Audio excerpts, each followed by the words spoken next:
আজকে গুরু শিষ্যের পালা গানে যিনি আমার গুরুর দায়িত্বে আছেন, গুরুমুখের অমর বাণী অত্যন্ত নিবিড় তত্ত্বপূর্ণ কথা। আমার যে গানটি ছিল যে পীর মুর্শিদের দরবারে আমরা আসব, আমাদের হজের ফয়সালাটা কি, সেটা অত্যন্ত গভীরতম কিছু কথা দিয়ে আমাদেরকে বুঝ প্রদান করেছেন। জবাবের কোনো অভাব তার মধ্যে নাই। খুবই ভালো লাগছে, কারণ হইল গুরুমুখে তত্ত্ব বাক্য হৃদয়ে করিও অক্ষ আর না করিও কোনো আশা। আমার দয়ালের মুখের অমর বাণী, এটা আমার জন্য অনেক অনেক বড়। যার কারণে আমি একটি বিষয়ে শুনলাম, তুমি তোমাকে চেনো। আচ্ছা, তুমি তোমাকে চেনো, তুমি তোমাকে জানো, তুমি তোমাকে দেখো। আমি জানতে চাই, আমি যে আমারে দেখুন, এই আমিটা কি? বাহ, বলি হারি কথা, তাই না? আমারই খালি আমার দেখুন রাখবো, এই আমারটা আমিটা কি? কারণ হইল আল্লাহর বাণী পবিত্র কুরআন কালামের মধ্যে আছে, হাত আছে ধরে নাই, পা আছে চলে না, চক্ষু আছে দেখে নাই, অন্তর আছে উপলব্ধি করে নাই, দেখাও দেখে নাই, চাই নাও যাই নাও জানে নাই, দেখাও দেখে নাই। তারা হইল বালহাইয়া আদালু, চতুষ্পদ জন্তুর চাইতেও নিকৃষ্ট। তাহলে আমি যে আমি কি, আমাকে দেখতে হবে, এটাকে সাক্ষী দিল কে? আল্লাহর বাণী পবিত্র কুরআন। তাহলে আমিটা কি? লালন ফকির বলছে, আপনারে চিনতে পারলে যাবে তোর চেনারে চেনা চেনা। ওই যে একই কথা। তাহলে আপনাটা কি? ওই একই। সক্রেটিস বলছে, নো দাই সেল, তুমি তোমাকে জানো। ছাত্ররা প্রশ্ন করছে, স্যার ধর্মটা কি? উনি এই উত্তরে একই কথা বলছে, নো দাই সেল, তুমি তোমাকে জানো, তুমি তোমাকে চেনো, তোমাকে চিনলেই ধর্মটা চিনতে পারবে এবং পরমেশ্বর সৃষ্টিকর্তাকেও তুমি জানতে দেখতে পারবে। ভগবান শ্রীকৃষ্ণ বলেছে, আত্মানং বৃদ্ধি, তুমি তোমার সেরত আত্মার অন্বেষণ করো। অবশ্যই ধর্মটাও জানবে, তোমাকেও জানবে, সৃষ্টিকর্তাকেও জানবে, ভগবানকেও জানবে। আল্লাহকে জানা যায়, নিজেকে চিনলে আল্লাহকে চেনা যায়। আচ্ছা, আমাদের ইসলাম ধর্মে বলছে, আল্লাহর বাণী পবিত্র কোরআনে বলছে, নিজেকে চিনলে আল্লাহকে চেনা যায়। এবার আমার হুজুর পাক সাল্লাল্লাহু আলাইহি সাল্লাম তিনি বলছে, মান আরাফা নাফসাহু ফাকাদ আরাফা রাব্বাহু, তুমি তোমাকে চেনো, তুমি তোমাকে চিনলেই আল্লাহকে চিনতে পারবে। মাওলা আলীও একই কথা বলছে। মাওলা আলী বলছে, হুজুর পাক বলছে, আল্লাহ বলছে, তাওরাত, জাবুর, ইনজিল, ফুরকান, ৬৬টা হাদিস, এই ৬টা হাদিসের মধ্যে নির্ণয় আছে তুমি তোমাকে চেনো। বাইহাকি, বুখারী শরীফ, ইবনে মাজা, নাসাই, আবু দাউদ, মেশকাত, সমস্ত হাদিস শরীফের মধ্যে একটা কথা আছে। এই কথার সারাংশটা কি আমি জানতে চাই। আমাদের বড় পীর আব্দুল কাদের জিলানী বলেছে, তুমি যে কেমন মানুষ তাই যদি চিনতে তুমি, তাহলেই চিনতে পারতে অন্তরের অন্তর্যামী। আহমদ ফকিরও বলেছে, লালন ফকিরও বলছে, সবাই বলছে তুমি তোমাকে চেনো। আমি জানতে চাই, আমিটা কি? এই আমি কয় প্রকার ও কি কি? এটা আমাদের জানার দরকার। অত্যন্ত গুরুমুখে তত্ত্ব বাক্য হৃদয়ে করি অক্ষ। কারণ হলো কাম বিষ, কাম গায়ত্রী। এই কামের সঙ্গ নিয়ে আমরা গুরুর দরবারে যাই। বিশেষ করে একটি কথা আপনার কাছে, এখন আর কোনো প্রশ্নবোধক গান গাবো না। রাত্রি একটু গভীর হয়ে আসতেছে, আমাদের আলোচনাও একটু গভীর হওয়া দরকার। এই জন্য প্রশ্নবোধক আর গান হবে না। আমার প্রশ্ন হইল, আমি মুরিদ হইলাম গাউসুল আজম বরিয়াবর দরবারে। আমার পীর কেবলা গাউসুল আজম বরিয়াবর দরবারে গোলাম কিবরিয়া ঢোলু চান্দের দরবারে ভক্তি রাখি, মামুন বাবার দরবারে ভক্তি, আমার শামীম চান্দের দরবারে ভক্তি, আমার আলিম চান্দের দরবারে ভক্তি। আচ্ছা আমি যে ওনার কাছে মুরিদ হইলাম, আমার বলতে যা কিছু ছিল আমি যদি না দেই তাহলে কি আমার ভজন হবে? জীবন যৌবন মন প্রাণ শরীর অঙ্গ প্রত্যঙ্গ শাখা সমূহ অনিত্য নিত্য আমিত্ব, হ্যাঁ আমার আমি যা কিছু আছে সবই গুরুকে দিতে হবে। আমি জানতে চাই আমি গুরুর ধনে ধনী হইতে চাই। এই গুরুর ধনে ধনী হইতে গেলে আমার কি কর্মগুলা করতে হবে? আমি গুরুর ধনে ধনী হব কেমনে, আর আমার গুরু বশ হবে কেমন করলে? এর দুইটা কথা আছে। আমি গুরুর ধনে, প্রয়াত রশিদ সরকারের লেখা একটা গান আছে, গুরুর ধনে ধনী হইও মাওলারে দন কর্জ দিও। আমি জানতে চাই এই কর্জে হাসানাটা যে চাইছে, এই কর্জ দেওয়ার কায়দা কৌশলটা কি? না আর প্রশ্নবোধক করব না। গুরুর ধনে ধনী হয়েও মাওলারে ধন কর্জ দিও, কোরআনেতে বলছে কয়েকবার, উত্তম ঋণ ঘুরাইয়া দিলে জ্ঞানের বাতি উঠবে চলে, রইছে বলে রশিদ সরকার। আমি জানতে চাই আমি গুরুর ধনে হব কিভাবে হব, কি ধন দিলে, কি এমন ধন আমার গুরুর কাছে আছে ওটা আমার কাছে এলে আমি নিজেই গুরুর ধনে ধনী হব। আর আমার গুরু বশ হবে কেমন করলে, আমার গুরু ভজন হবে কি দিয়ে, এখানে কথা আছে। আর আমিটা কি এবং কত প্রকার, এই হলো আমার জানার বিষয়। প্রশ্ন এখন কম কম হইলেও ভিটামিনে ভরা, ছোট প্রশ্ন হইলেও ভিটামিন ভরা। আগের সাথে তাই সময় কম লাগবো না, বেশি সই আগের সাথে বেশি লাগবো। কারণ হইলো ছোট্ট কথা হইলে অপরাধ মাফ করবেন, কারণ হইলো হ্যাঁ এই পুত্তরা যদি তাওই বাড়ি যায়, তাওই যদি বারান্দার চেয়ারের মধ্যে বসে থাকে, গিয়া খালি একটা সালাম দেওয়া হয় শেষ, আসসালামু আলাইকুম, তাওই কেমন আছেন, এই কথাটা কও, সে খালি সালাম দেওয়া নাই, আর কিছুই লাগবো না, তাওই সব কইব। তাই বুঝা উনি কিন্তু আমার তাওই না, কারণ উনি আমার সব। গুরু মাতা, গুরু পিতা, গুরু বন্ধু, গুরু ভাই, গুরু বিনে এই জগতে আমার আর কেহই নাই। তাও কব তোমার মাই কেমন আছে, তোমার বাপে কেমন আছে, আমার মেয়েটা কেমন আছে, কখন রওনা দিলা, ক্ষুধা লাগছে আগে খেয়ে নাও, মানে সব কথা খালি তাওই কইব। আজকে সব যা কর আমার দয়ালি করো, আমি খালি সালাম দেওয়াটা পর্যন্ত। হ্যাঁ বুঝছেন, গুরুর ধনে আমি ধনী হব, হাকিকত আজকে শুনে যান। আজকে মামুন চান্দের ভক্ত যারা, আমি তাদেরকে বিনয়ে বলি, আমি এই কথাগুলো জিজ্ঞেস করলাম কারণ আছে, আমাদের এখন একান্তই এই কথাগুলো জানা প্রয়োজন। আমরা যেন শুধু জানি না, কিন্তু জানি যদি মানি না, তাহলে আমার চাইতে অপরাধী আর কেউ হবে না। আগে জানো কম, মানো বেশি। আমরা যেন কম জানি আর মানি যেন বেশি বেশি বেশি বলি হরি। লালন সাইজির গানে একটা কথা আছে, আমি এই গানটা গাই, আমি করি মানা কাম ছাড়ে না মদনে।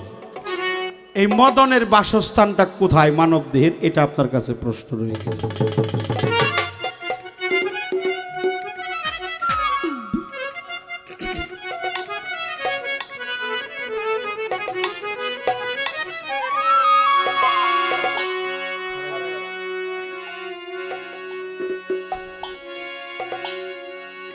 করি মানা কাম ছাড়ে না মদনে, আরে করি মানা কাম ছাড়ে না মদনে, করি মানা কাম ছাড়ে না মদনে, প্রেম রসিকা হব কেমনে, আমি প্রেম রসিকা হব কেমনে। আরে করি মানা কাম ছাড়ে না মদনে, বল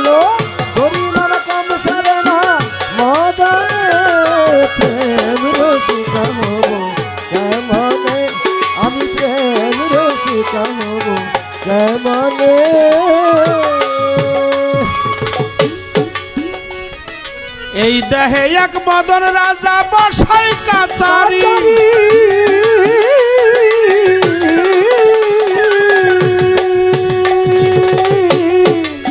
করা দেয় লয়া সে যে চাই হুজুরি এই দেহে এক মদন রাজা বসাই কাচারি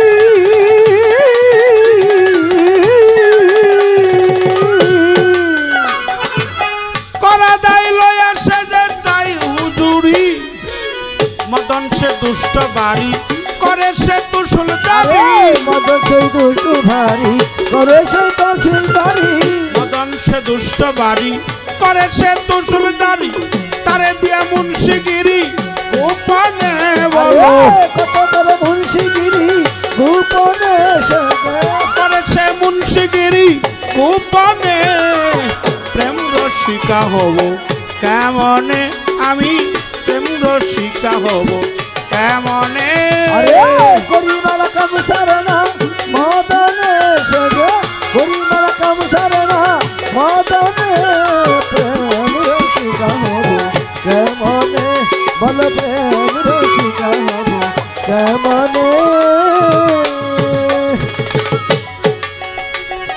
চোর দিয়া চোর দ্বারা দরিয়ে কি কারখানা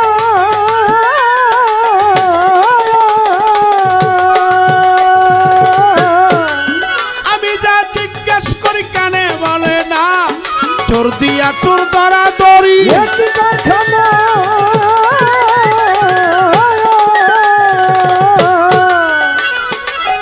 আমি যা জিজ্ঞেস করি কানে বলে না চোরেরা চুরি করে সাধুরা পালাই ডরে চোরেরা চুরি করে সাধুরা পালাই ডরে চোরেরা চুরি করে সাধুরা পালাই ডরে নিয়ে যায় শূন্য ভরে কোনখানে নিয়ে যায় শূন্য ঘরে কোনখানে বলো নিয়ে যায় শূন্য কারে কোনখানে প্রেম রসিকা হব কেমনে আমি প্রেম রসিকা হব কেমনে করিমালা কাম সারনা মদনে আমার করিমালা কাম সারনা মদনে প্রেম রসিকা হব কেমনে আমি প্রেম রসিকা হব কেমনে লালন সাইজি বিনয় করে সিরাজ সাইজির সাইজির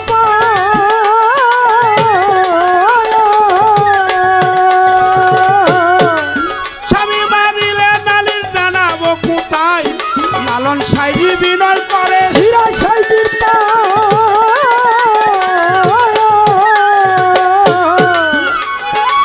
স্বামী মারিলে নালির জানাবো কোথায় স্বামী মোর প্রাণপতি কি দিয়া রাখবো রতি স্বামী মোর প্রাণপতি কি দিয়ে রাখবো রতি স্বামী মোর প্রাণপতি কি দিয়া রাখবো রতি কেমনে হব সতী চরণে আমি কেমন হব সতী চরণে স্বামী কেমনে হব সতী চরণে প্রেম রসিকা হব কেমনে আমি প্রেম রসিকা হব কেমনে করিমালা কাম সারনা মদনে বলো করিমালা কাম সারনা মদনে প্রেম রসিকা হব কেমনে বলো প্রেম রসিকা হব কেমনে পদকর্তা দরবেশ লালন শাহ ফকিরের এই গানটা সার্বজনীন লালন সাইজি বিনয় করে সিরাজ সাইজির পায় স্বামী মারিলে নালিশ আমি জানাবো কোথায় স্বামী মর প্রাণপতি গুরু মর প্রাণপতি আমি কি দিয়ে রাখবো রতি কেমনে হব সতী ওই চরণে আমি জানতে চাই গুরু স্বামী হয় কোন সময় আর চোর দিয়া চোর দরাদরি একটি কারখানা চোরেরা চুরি করে সাধুরা পালায় ডরে এর হাকিকতটা কি বাবা আপনি দয়া করে বলবেন চোরেরা চুরি করে সাধু দেখলে পালায় ডরে নিয়ে যায় শূন্য ভরে কোনখানে কোনখানে নেই কে নেয় এই সাধুটাকে আপনার কাছে আমার আগের মতো এবারও কিছু নিবিড়ে সুফিবাদে আত্মদর্শন বিদ্যা দিয়ে গুরুর পাঠশালায় যেন আমরা সকলেই এই বস্তুগুলো গবেষণা করে লেখাপড়া করে গুরুর ধনে যেন ধনী হইতে পারি। তাছাড়া আমার আর কোনো কিছুই পাওয়ার নাই। সাধক তার গানে বলছে, না চাইতেই দিয়েছ যত, আমি এই শুকরিয়া আজ করব কত। না চাইতেই দিয়েছ যত, আমি এই শুকরিয়া করব কত। আমার গুরু আমার অনেক কিছু দিছে বাবা, আমার টাকা পয়সা অর্থবিত্ত বাড়ি গাড়ি সবই আমার গুরুর উসিলাই আমি পেয়েছি। ব্যক্তিগতভাবে বলতে চাই, ভক্ত সাবজেক্টে গবেষণা করে বলতে চাই, শিষ্য পাঠে থেকে বলতে চাই, মুর্শিদ বিনে এ জগতে আমার আর কেহই নাই। আজকে গাউসেল আজম বরিয়াবর দরবারে গোলাম কিবরিয়া ঢোলচাঁদের স্মরণে আমার একটা কথা অন্তরে দাগ লাগছে। পীরে কেবলা শাহ সুফি সৈয়দ মামুন চান রেজভি আল হাসানি আল বরিরাবরি, তিনি বলছে দয়ালদের সামনে তাকালেই তো দেখা যায়। দয়ালকে সামনে তাকালেই দেখা যায়, আবার অনেক সময় দেখাও যায় না। যখন দেখা যায় না তখন মনে মানে না। যখন দেখা যায় না দয়ালকে, তখন আমার মনে কোনোভাবেই সেই জ্বালা যন্ত্রণা আমি সহ্য করতে পারি না। হে দয়াল, আমি যেন সব সময় তোমার ওই মধুময় মূর্তি আমার সামনেই দেখি। যেখানে যে অবস্থায় থাকি আমি যেন আমার পীরের মধুময় মূর্তিটা সম্মুখে রাখি, বর্জকটা যেন সম্মুখে রাখি। এই বর্জক শ্রুত যেন আমি না হই, আমি যেন বর্জকটা হারিয়ে না ফেলি। আমার দয়াল বর্জকশ্রুত হয়ে গেলে আমি তো অপরাধী হয়ে যাব, ঠিক কিনা কথাটা? আমার পীরের চেহারাটা সেকেল ছোরত রূপস্বরূপ আকল মিনাল ওয়াল সাইয়া সুবরিতনা জিনা ওকুলা ওকুবাতকার লাসানি বাজ্জাক, এই বর্জকটা যদি আমার সম্মুখ থেকে পিছিয়ে চলে যায় বা আমি হারিয়ে ফেলি, তাহলে তো আমি অপরাধী হয়ে যাব। আমার সকল ইবাদত সাধন ভজন সব যেন তুচ্ছ হয়ে যাবে। যদি আমার গুরু সদয় থাকে তাহলে আমার ভবপারের কোনো ভয়।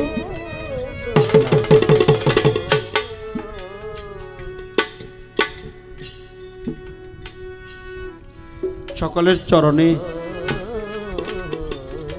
ভক্তি শ্রদ্ধা নিবেদন করলাম। আপনারা যে নীরব হালাতে বসছেন, এমন নিস্তব্ধ, বাহিরের কোনো কুচকাওয়াজ আমাদের কর্ণমূলে আসে না। এটা জাগ্রত দরবার, গাউসেল আজম বরিয়াবর আওলাদের রসুলের দরবার।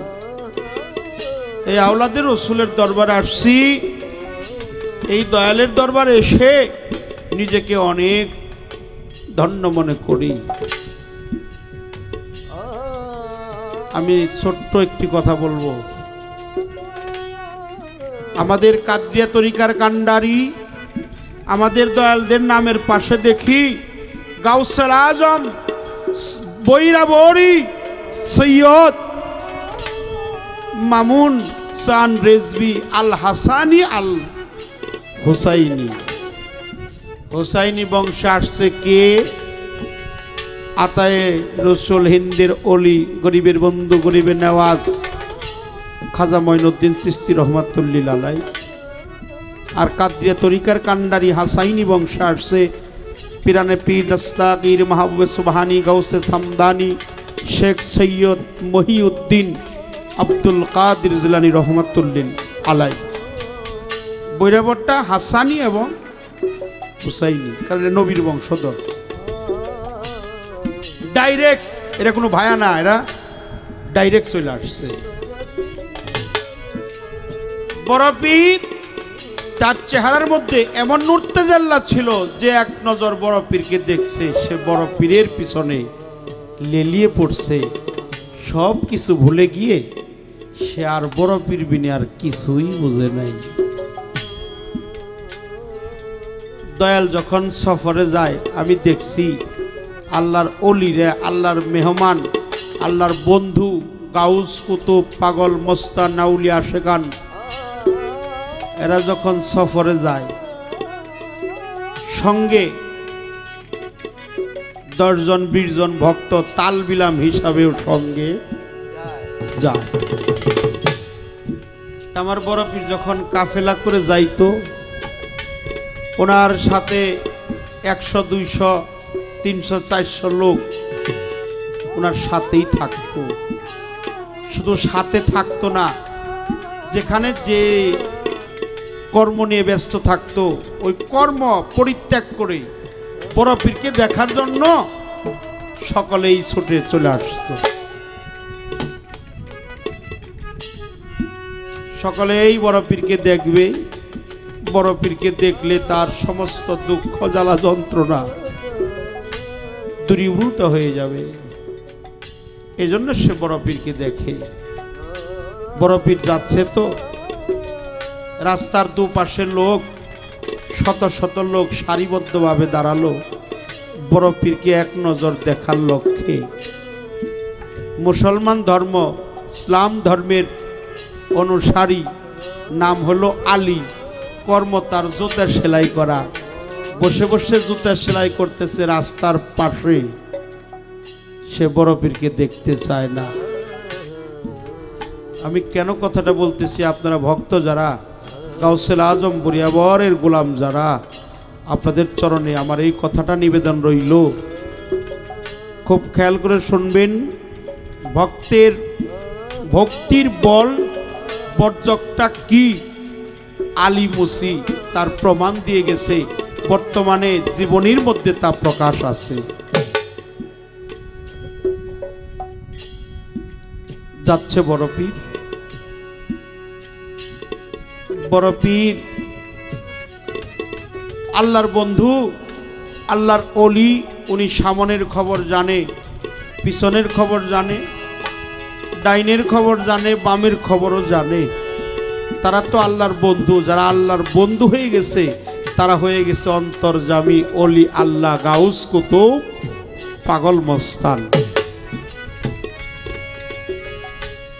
বড় পীরকে সকলেই দেখতেছে, কিন্তু ওই লোকটা বড় পীরকে দেখতে চায় না। কেন দেখতে চায় না?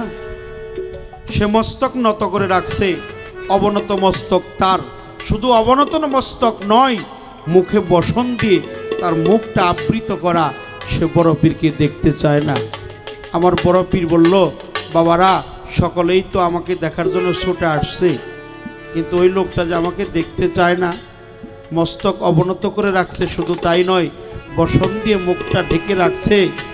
আমি কি এমন অপরাধ করছি তোর ওর কাছে গিয়ে আমার কথাটা একটু জিজ্ঞাসা করে আয় তো বাবা। 2 জন ভক্ত গেছে, বলছে বাবা এই রাস্তা দিয়ে আমার দয়াল যাচ্ছে আর তুমি মস্তক নিচু করে রাখছো, আমার দয়াল কি কোনো অপরাধ করছে? তুমি আমার দয়ালকে দেখবে না? আমার দয়ালকে দেখার লক্ষ্যে কত মানুষ না রাস্তার দুপাশে সারিবদ্ধভাবে দাঁড়ালো, তারা আপন আপন কর্ম পরিত্যাগ করে। তখন বলল, তুমি এমন মস্তক নিচু করে রাখছো কেন? আলী মুসি বলল, আমি যদি বড় পীর আব্দুল কাদের জিলানী আমার নিকটে পাইতাম, তোর কাছে আর কি বলবো রে ভাই, তোর পীরেরে আমার কাছে একটু পাঠিয়ে দিন। আমার ঢোলু চাঁদের ভক্ত যারা গো, আমার মামুন চান, আমার শামীম চান, আমার শাহিন চান, আমার আলিম চান, আমার রাসেল চান, যত ভক্তবিন্দু দরবারে আছেন প্রত্যেকের উদ্দেশ্যে আমার এই কথাটা বলা। আমি কোনোদিনই গুরু ভজনের যে কর্ম সেগুলো আমার দ্বারা স্বয়ং সম্পূর্ণ হয় নাই। আমি যা বলি ইহা কর্ম করে বাস্তবায়ন করতে পারি নাই, যার কারণে আমি অপরাধী, যার কারণে আমি নিজেই অপরাধী হয়ে গেছি। আমার বড় পীর গেছে, ভক্তরা বলল বাবা ও তো দুরাচার, নাদান কথা কয়, ভ্রান্ত কথা কয়। কি কয়? যে আপনি রে ওর কাছে যাইতে বলে। আমার বড় পীর বলে ওরে ভক্ত প্রাণ, তোরা ওরে দুরাচার বলবি না, অপরাধী বলবি না, আমি নিজেই বড় পীর ওর কাছে যাব, আমি নিজেই ওর কাছে যাব। বড় পীর আব্দুল কাদের জিলানী আল্লাহর মহান অলি, অলিকুড়ের শিরোমণি এগিয়ে গেছে, গিয়ে বলছে এই বাবা তোমার নাম কি? মাথা নিচু করে বলে আমার নাম আলী। কয় তুমি কি বড় পীর আব্দুল কাদের জিলানীর নাম শুনছো? মাথাটা নিচু করেই বলে আমি তার নাম শুনছি। বলে এই রাস্তা দিয়ে কে যাওয়ার কথা আজকে? বলে তার নাম আব্দুল কাদের জিলানী, যে যাওয়ার কথা তাও আমি জানি। আচ্ছা সে কি তোমার কাছে কোনো অপরাধ করছে? বলছেন না, কোনো অপরাধ করে নাই, সে কোনো অপরাধ করে নাই। তবে আমি লোক মুখে শুনছি বড় পীরের পবিত্র চেহারা মুবারকে আল্লাহ প্রদত্ত, রসুল প্রদত্ত নড়তে জেল্লা তার চেহারার মধ্যে প্রস্ফুটিত ছিল। যে বড় পীরকে এক নজর দেখছে সে দুনিয়াবি কর্মগুলো বিরত রেখে সকলেই বড় পীরের পিছনে লেলিয়ে পড়ছে। ওগো দয়াল, আমি এই জগতে এমন একজন মানুষের কাছে আমার জীবন যৌবন অর্পণ করে দিয়েছি, তাকে তো দেখতে বেশি ভালো নয়, যদিও সে দেখতে ভালো না, আমার কাছে সে অনেক ভালো, আমার কাছে সে অনেক ভালো। আমি বড় পীরের রূপে নজর দিয়ে যদি আমার দীনবন্ধুর ওই পর্যক মোবারক হারিয়ে ফেলি, আমার মতো অপরাধী আমি সারা জগতে আর কেউ হবে না রে। আমার বড় পীর তাকে টান দিয়ে নিয়ে বলে আয় বাবা, তোর গুরু ভক্তির কাছে আমি নিজেই যেন হার মানলাম। আমি আশীর্বাদ করলাম কাল হাসরের মাঠে তোর পীরের সাথে যেন তোর হাসর নাসর হয়ে যায়, আমার ডলু চাঁদের সাথে যেন আমার হাসর নাসর হয়। মুর্শিদ বিনে এই জগতে আমার আর কেউই নাই, আমি কার কাছে যাব? আমার ডলু চান বা কোথায় রইল? তুমি বিনে দরদি আমার না, রে প্রাণে দলু চান রে, তুই বিনে দরদি আমার নাই, কেহ নাই, আমার কেহ নাই রে মামুন জানা। আরে দরদ তুই বিনে দরদি আমার নাই, কেহ নাই, আমার কেহ নাই রে প্রাণের দয়াল। আরে দরদ তুই রে তো যদি আমার নাই, আমার কেহ নাই, আমার কেহ নাই রে, তানে মানুষা তোর দয়াল তুই দে দাও যদি আমার। ওর দয়াল চা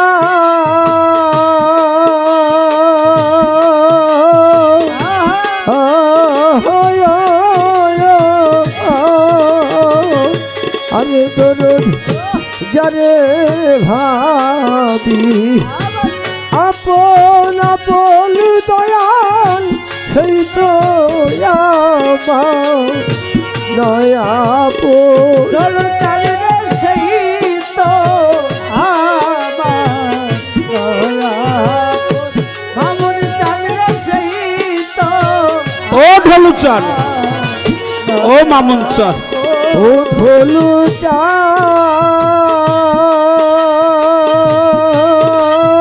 ও হাসিব চান, আরাফাত চান,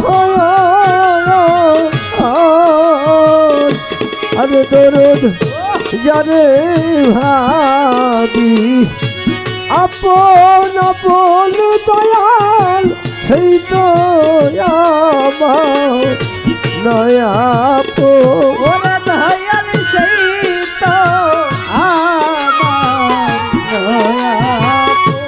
ওরে দয়াল সেই তো আমার ও ঢোলু চান, ওরে এখন তুমি বিনা এ সংসারে ওরে দয়াল তুমি বিনে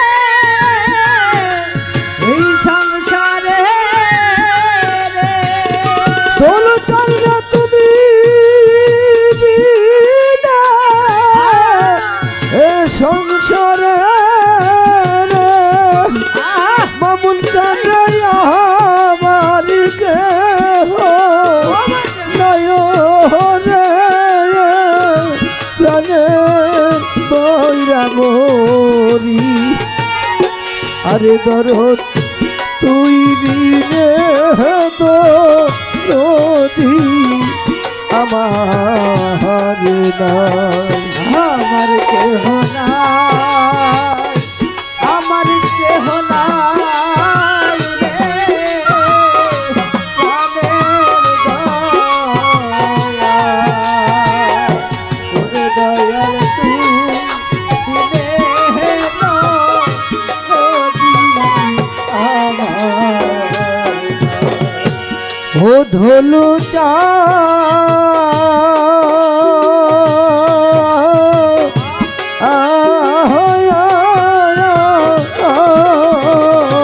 মামুন চান তুমি আমার, ও ঢোলু চান, আমি তোমার ধনু চান এই কথা পহলে ওরে দয়াল এই কথা ওরে বাজার এই কথা ও ধনু চা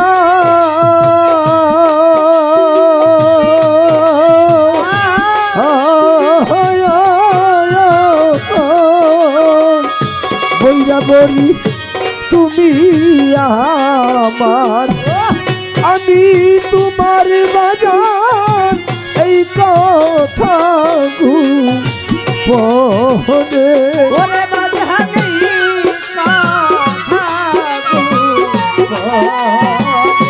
ওইরা বলি এই কথা ওরে এখন এই দেহের প্রাণ যাইবার কালে রে আমার দেহের প্রাণ যাইবার কালে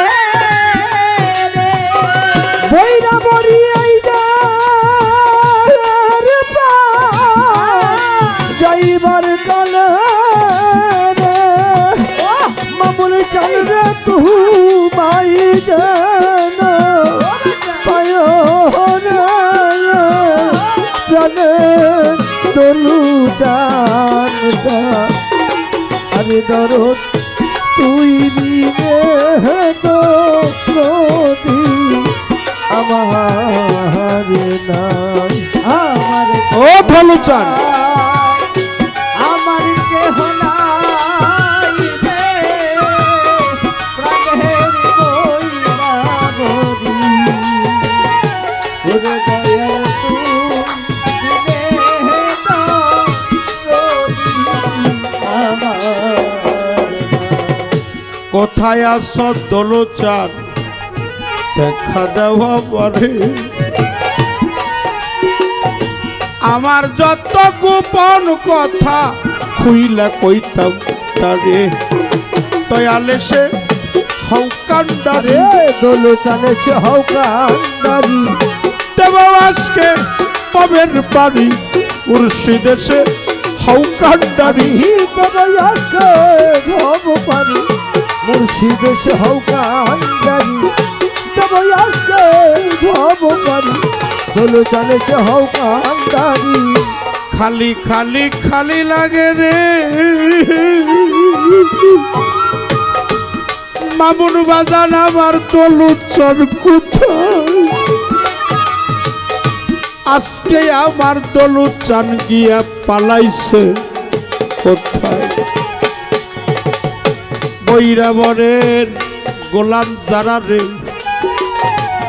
আমার গাউসেল আজম বড়িয়া বড়ি আউলাদের রসুলের গোলাম যারা তোরাই আবার তরিকার ভাই পায়ে জানে ভাইয়ের দরজার মরছে জোরান ভাই ভাইয়ে জানে ভাইয়ের জ্বালা ভাইয়ে জানে ভাইয়ের জ্বালা তরিকার ভাই কলার বালা ও ভাই ভাইয়ে জানে ভাইয়ের জ্বালা আমার তরিকার ভাই গলার বালা ভাইয়ে জানে ভাইয়ের জ্বালা তরিকার ভাই গলার বালা ভাইয়ে জানে ভাইয়ের জ্বালা কোথায় রইলা তরিকার ভাই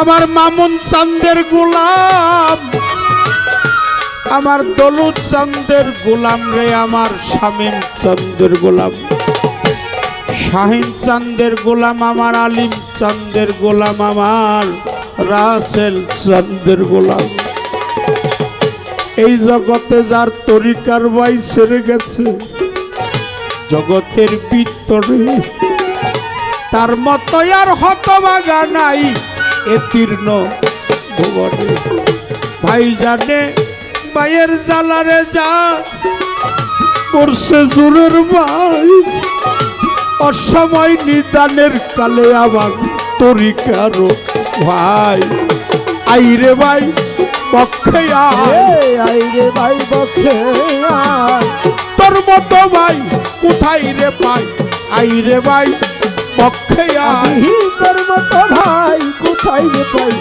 আইরে ভাই বক্ষে আয় তোর মতো ভাই কোথায় রে পাই আইরে ভাই বক্ষে আয় আপন বলতে আমার কেহ নাই দলুচানা বলতে বামুন বাজার আপন বলতে আমার কেহ নাই আয় আমার বি দেশে রাইখা পালাইছে এসব ওরে আমার পালাইছে সবাই গো পালাইছে এ সবাই আমায় রেখে পালাইছে সবাই গো পালাইছে এ সবাই আপন বলছে আমার কেহ নাই দলুচান ও আমার মামন আপন বলতে আমার কেহ নাই আয় আমার বি দেশে রাইখা পালাইছে এসব আমায় রেখে পালাইছে সবাই গো পালাইছে এ সবাই আমায় রেখে পালাইছে সবাই গো পালাইছে এ সবাই আমি কার কাছে বা চাইয়া পালাই গো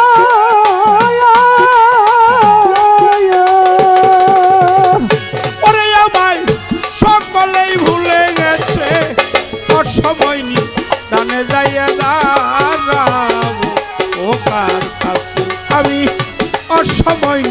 দানের কালে দাঁড়াবো ও কার আরে কাছে তুই বিনেকা গালের বন্ধুরা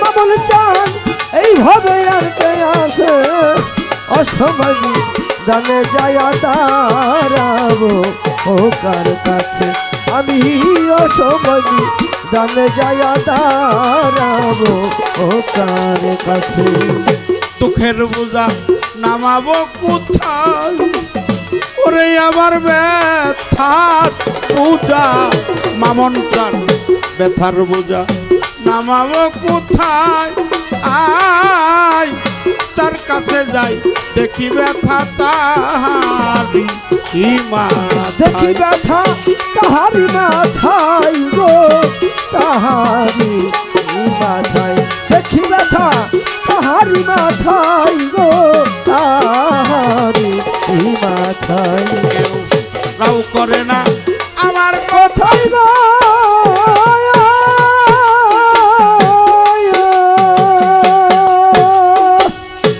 ওরে আমার সকলেই ফাঁকি দিচ্ছে অসময় নি তানে যাইয়া দাঁড়াবো ও কার কাছে আমি অসময় নি তানে যাইয়া দাঁড়াবো ও কার কাছে আমি অসময় জানে যায় দাঁড়াবো ও কার কাছে আমি অসময় জানে যায় দাঁড়াবো ও কার কাছে দিনে দিনে দিন যে অবসান ওরে আমার দিনে দিনে অধলুচান দিনে দিনে দিন যে অবসান আর হাত ধরে কে কাছে নিবে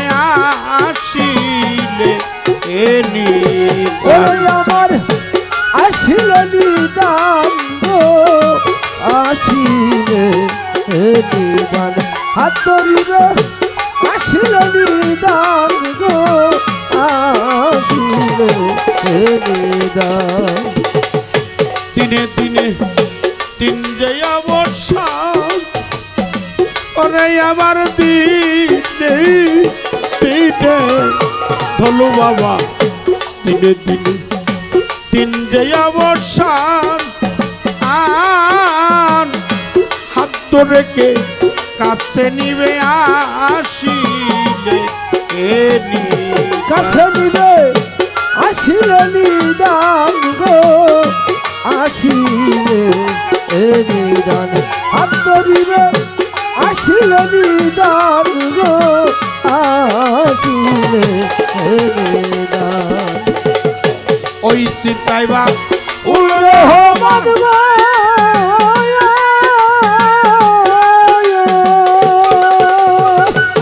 ওরে সে যে কাজতলায় আছে বসে অসময় নি টানে যাইয়া দাঁড়াবো ও কার কাছে আমি অসময় নি দানের কালে দাঁড়াবো ও কার কাছে আরে সেই চিন্তায় বা উল রহমান গো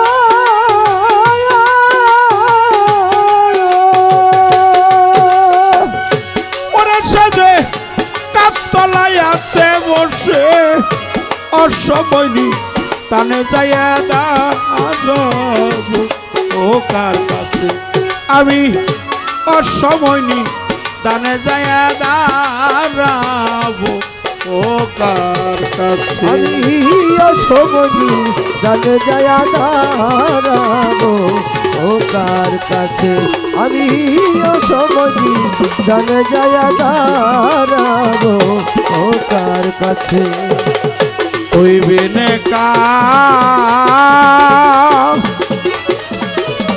কাঙ্গালের বন্ধু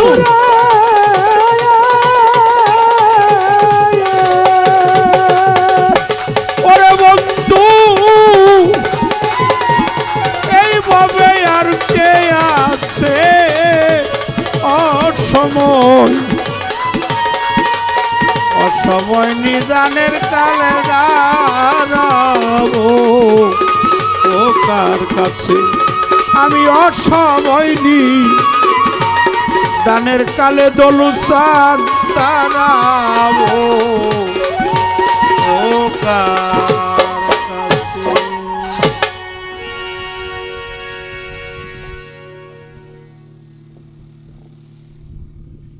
বাবাপূর্ণ পরিবেশে আশেকানের অন্তঃকরণে প্রেমের উৎপত্তিস্থল গাউসেল আজম বরিয়াবর পাক দরবার শরীফে লাখো কোটি ভক্তি শ্রদ্ধা নিবেদন করি। গানের মধ্যস্থলে এক আশেকান 100 টাকার মাধ্যমে আমাকে দোয়া করেছেন। শুধু অত্যন্ত প্রাণযুক্ত করে অত্যন্ত ভাবযোগ্য একটি পরিবেশ দয়ালদের দরবারে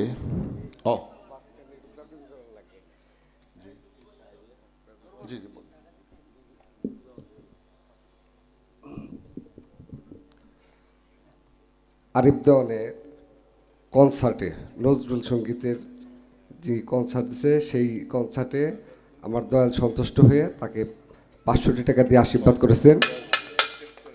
সেই সাথে কর্নেট ট্রাম্পেট সুশান্ত তাকেও 500 টাকা দিয়ে আশীর্বাদ করেছে। সেই সাথে আমাদের দয়াল আমাদের হারমোনিয়াম মাস্টার কি নাম খালেক দেওয়ান ওনাকেও 500 টাকা দিয়ে আশীর্বাদ করেছেন।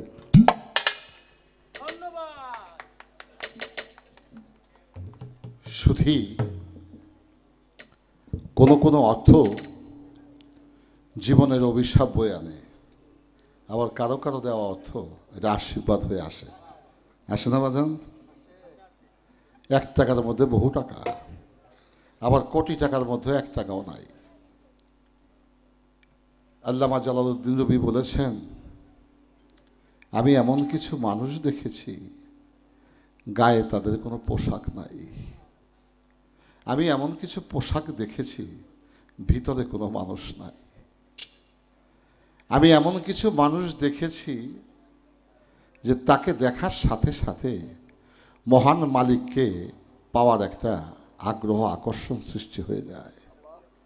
আবার এমন কিছু মানুষ আমি দেখেছি যাকে দেখা মাত্র আমার 3-36 বছরের পাওয়া ধন আমি হারিয়ে ফেলার একটা উপক্রম হয়ে গেছে। তো সব পাওয়াই পাওয়া না, সব চাওয়াই চাওয়া নয়, এর মধ্যে কিছু পাওয়া কিছু চাওয়া থাকে যেটা নিত্য প্রেমের বহিঃপ্রকাশ। তো যা হোক, অনেক কথা, অনেক গান, অনেক প্রশ্ন তিনি রেখেছেন, এই বোঝাটাও আমাকে শেষ করতে হবে। আপনারা কষ্ট স্বীকার করে যারা বসে আছেন, আমি সকলের কাছে কৃতজ্ঞ ঋণী। আমার শ্রদ্ধা, আমার প্রেম আমি সর্বচরণেই নিবেদন করছি। বিশেষ করে পাক ভৈরবর দরবার শরীফের আওলাদে অলি, আওলাদে রাসূল যারা আছেন বা যারা বেসাল হয়ে গেছেন, আমি প্রতিটি পবিত্র আত্মার কাছে আমার শ্রদ্ধা আমি নিবেদন করছি। প্রথম তার প্রশ্ন, আমিটা কি? এই আমি কয় প্রকার? আচ্ছা বাজান, আমি মাঝখানে আর, আমি আর তুমি কয়জন? তুমি মাঝখানে আর আমি কয়জন? 2 জন। আমি আর তুমি এইটাও 2 জন, তুমি আর আমি এইটাও 2 জন। মাঝখানে আটটা যদি সরাইয়া দেন, আমিটা তুমি হয়ে যাবে। আমি তুমি, তুমি আমি। এই প্রেম সত্তাটাকে প্রতিষ্ঠিত করতে হলে কামেল মোর্শেদ ছাড়া, গুরু ছাড়া যাওয়ার আর কোনো বিকল্প পথ নাই। খোদারে কিতাবে জানলাম আসমানে, সেজদা করলাম জমিনে, ব্যথা পাইছি পায়ে খোটার সাথে উষ্টা খায়া। মলম যদি 500 টাকার দামের মলম হয়, এই মলম যদি আমি পায়ে নামাইরা এটা খোটায় মারি, এই ব্যথা সারবো জীবনে? তো এই উল্টা পাল্টা ইবাদত যদি বাও করতে হয়, পীর মসজিদের দরবার ছাড়া বাও করার কোনো ব্যবস্থা নাই। খিরে বাপ, বুঝাইতে পারছি? খোদা রাখো আসমানে, সেজদা করা জমিনে, কই রয়েছে খোদা, কই রয়েছে তোমার সেজদা? তার বেটা পাগল। এই সেজদা মেজদা কাম হইব না। এই সুফিবাদকে প্রতিষ্ঠিত করার জন্য আমি অনেকগুলো গ্রন্থ, অনেকগুলো লেখার চেষ্টা করেছিলাম, যেগুলো ইউনিভার্সিটিতে এখন সাপোর্টিং বই হিসেবে গৃহীত হয়েছে। তো এই বিষয়গুলো নিয়ে শুধু বাংলাদেশে নয়, 64টা রাষ্ট্রে এই বাউল গানকে আমি নিয়ে গেছি। বাংলাদেশ না, বাংলাদেশ ছাড়া 64টা রাষ্ট্র। কেন? সর্বকালের সর্বযুগের সর্বশ্রেষ্ঠ সঙ্গীত হচ্ছে এই বাংলাদেশের ভাববাদী জগতের বাউল গান। এটা আমার মুখের কথা নয়, এটা আন্তর্জাতিক স্বীকৃতি, ইউনেস্কো কর্তৃক স্বীকৃতি আদায় করে ছেড়ে দিছি। যার পিছনে নেপথ্যে ছিলেন বাংলাদেশের বিশেষ ভূমিকা রেখেছে লালন পরিষদ, ফরিদা পারভিন আপা, তার মধ্যে আমি অধম ছিলাম।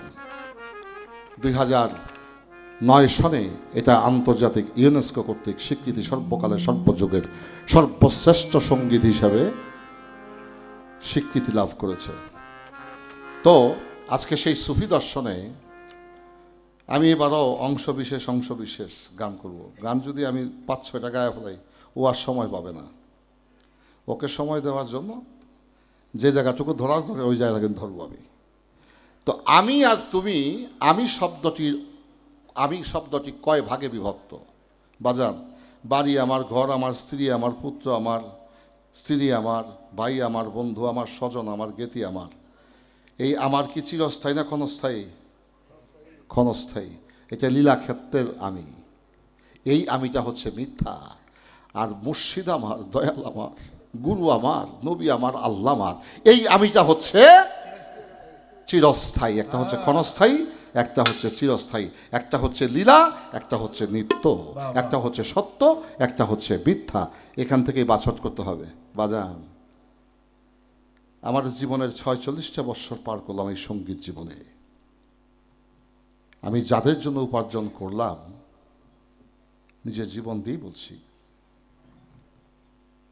স্ত্রী তাকিয়ে থাকে আমার হাতের দিকে, আমি কত লাখ টাকা নিয়ে গেলাম। আর যে গর্ভধারিণী মা আমাকে গর্ভে রেখেছে, সে আমার হাতের দিকে তাকায় না, সে তাকায় আমার মুখের দিকে, যে আমি কেমন আছি, আমার কেমন কষ্ট হয়, রাত্র জাগাতে কেমন লাগে, আমার মায়ের তিলে তিলে উপলব্ধি করে। তো স্ত্রীর প্রেম, মার প্রেম, কোনটা খাঁটি কোনটা নকল? স্ত্রীর প্রেম হচ্ছে চাওয়ার প্রেম। আর মনের অবলীলায় যদি ভালোবাসেন বিনা স্বার্থে, সেটা হচ্ছে মাতৃপ্রেম। মাতৃপ্রেমের সাথে গুরুপ্রেম নিহিত, গুরুপ্রেমের সাথে স্বয়ং আল্লাহর প্রেম নিহিত। তো একটা গান আমাকে করতে হবে।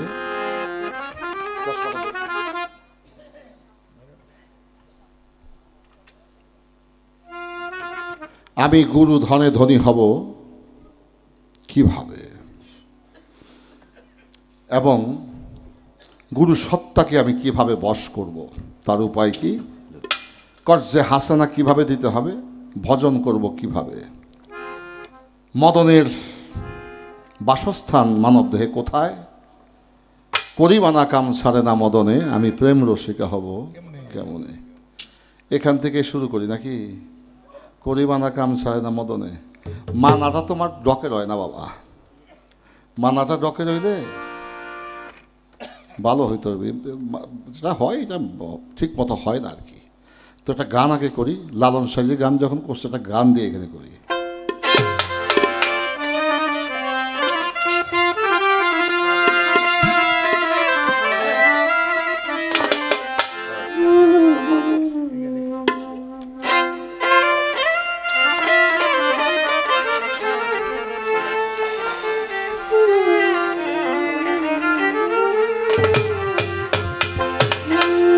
ওরে বুঝে শুনে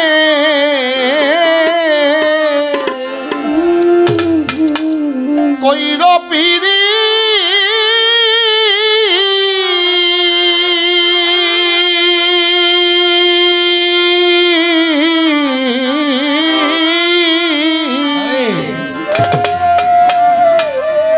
শেষ ভালো দাঁড়াই যাতে। ওরে শরীয়ত বাজার না বুঝা মই জোনা পিড়িতে।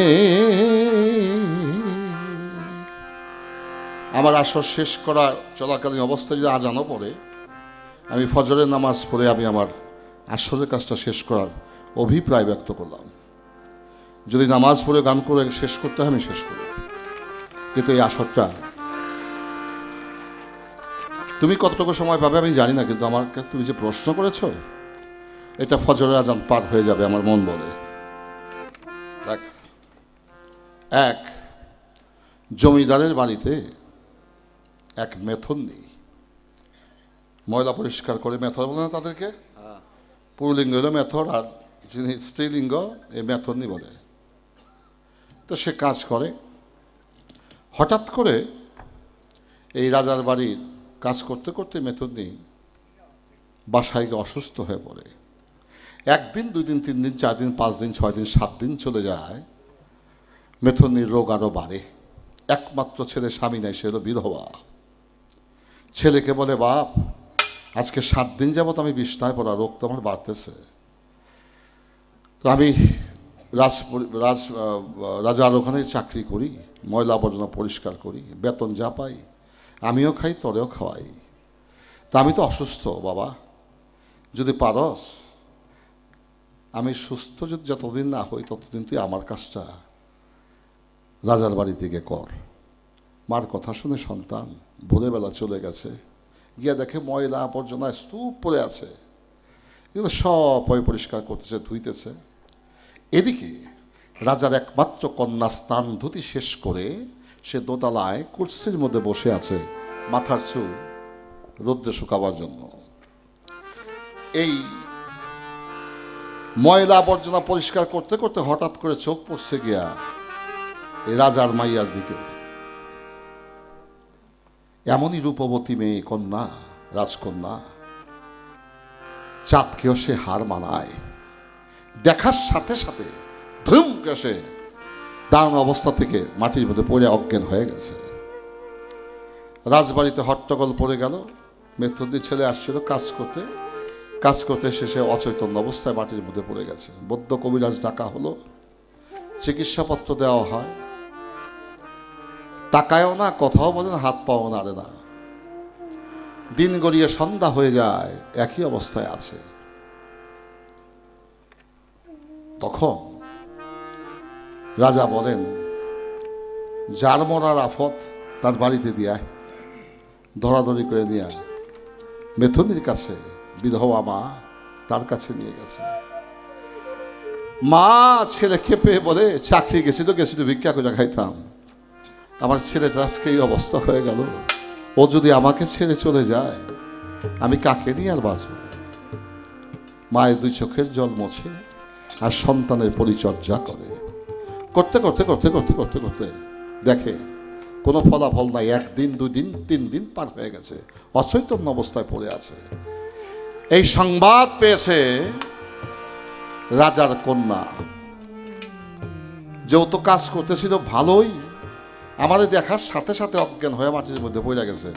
এই অজ্ঞান হওয়ার মূল মন্ত্রটা হইলাম আমি, তো যেহেতু আমি মূল মন্ত্র, আমার মন্ত্র দিয়ে ওকে সারাইতে হবে। একটা সিপাইরে ডাক দিছে, এদিকে আয়। মেথরনির ছেলের কানে কানে গিয়া বলবি আমি ওরে ভালোবাসি, আজকে রাত 12টার সময় আসতে বলবি। যেমনি কথা তেমনি কাজ। চলে গেছে দূত মেথরনির ছেলের কাছে, গিয়া কানে কানে গিয়া কয়, এই তোর তো কপাল খুইলা গেছে, লড়েও না চড়েও না, তোর ভাগ্য লাইগা গেছে, নড়েও না চড়েও না।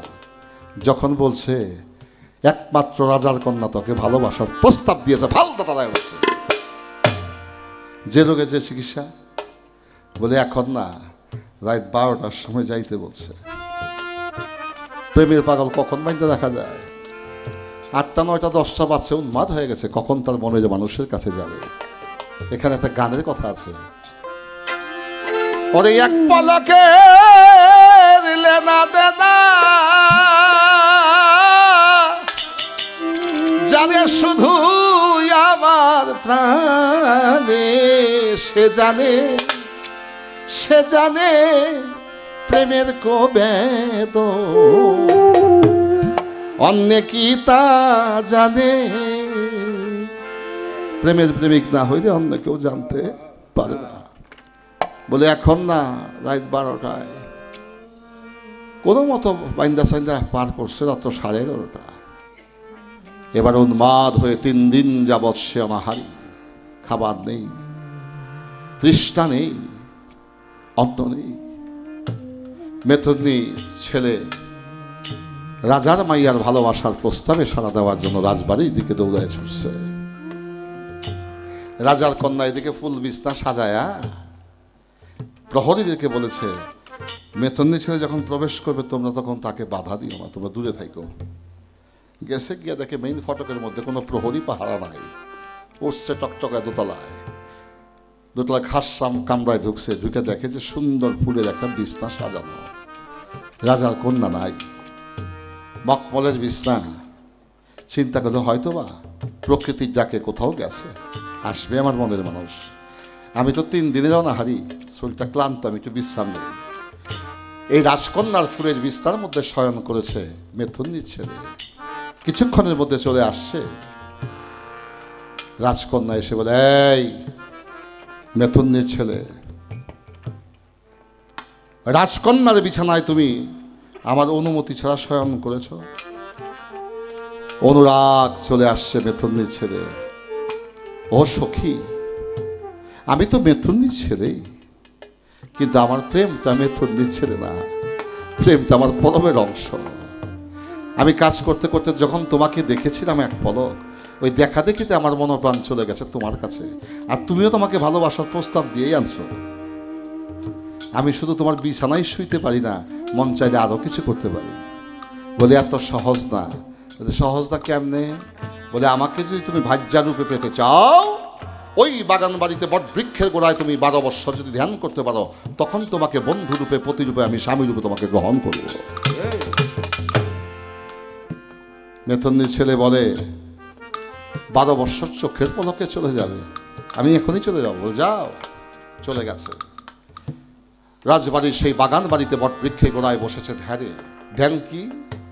রাজকন্যাকে ভাজ্যা রূপে পাওয়া, স্ত্রী রূপে পাওয়া। এটি তো 6 মাস, 9 মাস, 1 বৎসর, 2 বৎসর, 3 বৎসর, 4 বৎসর, 5 বৎসর যখন পার হয়ে গেছে, মাথার মধ্যে ময়লা আবর্জনা হয়ে মাথায় জট বেঁধে গেছে, হাতের নখ বড় হয়ে গেছে, শরীরের মধ্যে ময়লা জমতে জমতে শ্যাওলা পড়ে গেছে, এক ধ্যানেই বসে আছে। ওই রাজ্যের মধ্যে প্রভাকাণ্ড উঠে গেল। রাজার বাগান বাড়িতে এক মহাসাধক বসেছে, যে যে নিয়ত করে যা তার সেই নিয়তি পূর্ণ হয়। বিশ্বাসে বস্তু মিলে, তর্কে বহুদূর। কেউ সন্তানের জন্য মানত করে, কেউ টাকা পয়সার জন্য মানত করে, কেউ বিয়া শাদীর জন্য মানত করে, কেউ রোগ ব্যাধির জন্য মানত করে। যে যেটা করে সেটাই ফলে। আর কেউ সোনা দানা টাকা পয়সা ধান চাইল দিতে দিতে দিতে দিতে এক পর্যায়ে দেখা গেল কয়েক বৎসরের মধ্যে মেথুনী এক জমিদার হয়ে গেল, প্রচুর ধনের সম্পত্তির মালিক হয়ে গেল মেথুনী। ওই মেথরের মা মেথুনী 12 বৎসর যখন পূর্ণ হয়েছে, সে চোখ বন্ধ করিয়াছে। রাজকন্যা সুন্দরভাবে সাজগোজ করে মাথার ঘুমটা টেনে বাম পাশে বসে বলছে, বন্ধু, ও বন্ধু, 12 বৎসর পূর্ণ হয়ে গেছে, তুমি আঁখি খোলো। ও বন্ধু, তুমি আঁখি খোলো। আঁখি খোলে না। 1 বার 2 বার 3 বার যখন বলেছে, আঁখি মেলেছে। মেলে বলে, তুমি কে? না, আমি কে? আমি সেই রাজকন্যা যাকে দেখে তুমি 3 দিন অচৈতন্য ছিলে, যাকে পাওয়ার জন্য তুমি 12 বৎসর এই বট বৃক্ষের গোড়ায় বসে ধ্যান করেছো। আমি সেই রাজার কন্যা। এবার ওই সন্ন্যাসী মেথুনীর ছেলে বলে, তুমি যে রাজকন্যা, আমি তোমাকে চিনি না। আমি তোমার রূপ সাধিতে সাধিতে, ভাবিতে ভাবিতে আমি স্বয়ং স্রষ্টার দেখা পেয়ে গেছি, স্বয়ং ঈশ্বরের সাথে আমার প্রেম হয়ে গেছে। তোমাকে আমার আর প্রয়োজন নেই। যদি আমাকে তোমার প্রয়োজন হয়, তুমি আমার বাম পাশে বসতে পারো। ওই যে বলেছে, স্যাক্রিফাইস ইন বেটার লাইফ, ত্যাগের জীবন হচ্ছে মহিমান্বিত। যার জীবনে ত্যাগ নাই তার জীবনে প্রেম নাই, যার জীবনে প্রেম নাই তার জীবনে পরম নাই, যার জীবনে পরম নাই তার মানব জীবনে আসা যাওয়া বৃথা। Last project. তাই এখানে লালন সাইজি কি বলেন, বুঝে শুনে কইর পীরি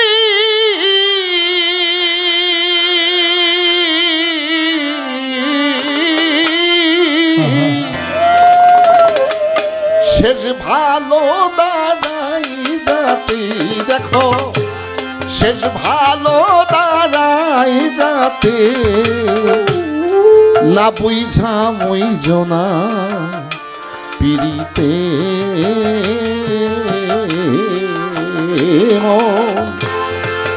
না বুঝা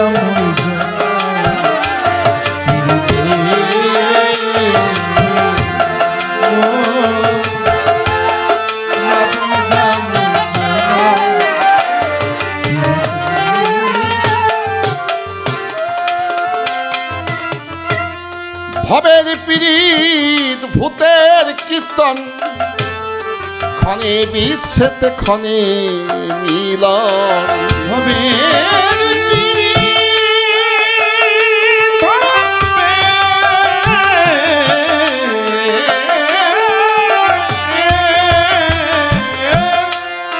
ভবের পিড়ি ভূতের কীর্তন ক্ষণে বিচ্ছেদ ক্ষণে মিলন। বাস্তবতাটা কি? যৌবনের প্রারম্ভে যুবতী রমণীকে বৈবাহিক বন্ধনে যখন আবদ্ধ করে তাকে ঘরে তোলে, একজন একজনের বুকে বুক না রাখলে ঘুম আসে না। কথাটা সত্য না মিথ্যা? 1 বছর 2 বছর 3 বছর 5 বছর 7 বছর 10 বছর 12 বছরের মধ্যে 3-4টা বাচ্চা হয়ে গেছে।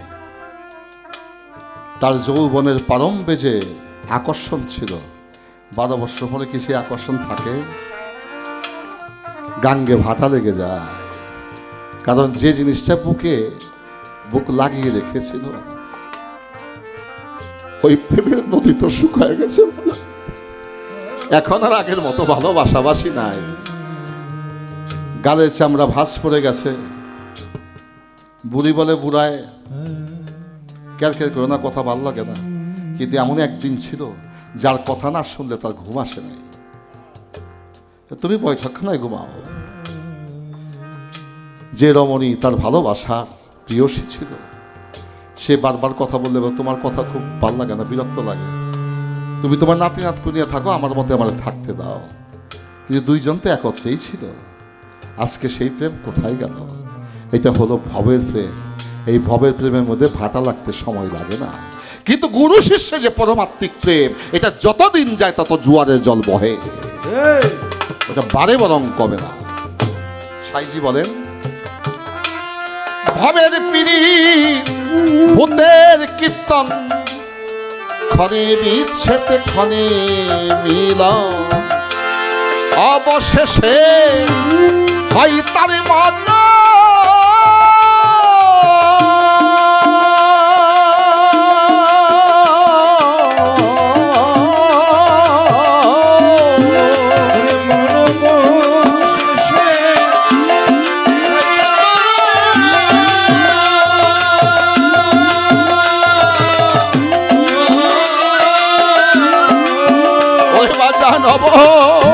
শেষে হয় তার মন ওই রে মাথা পথে, দেখো রে মাথা পথে না বুঝা মুইজনা পিড়িতে বুঝে শুনে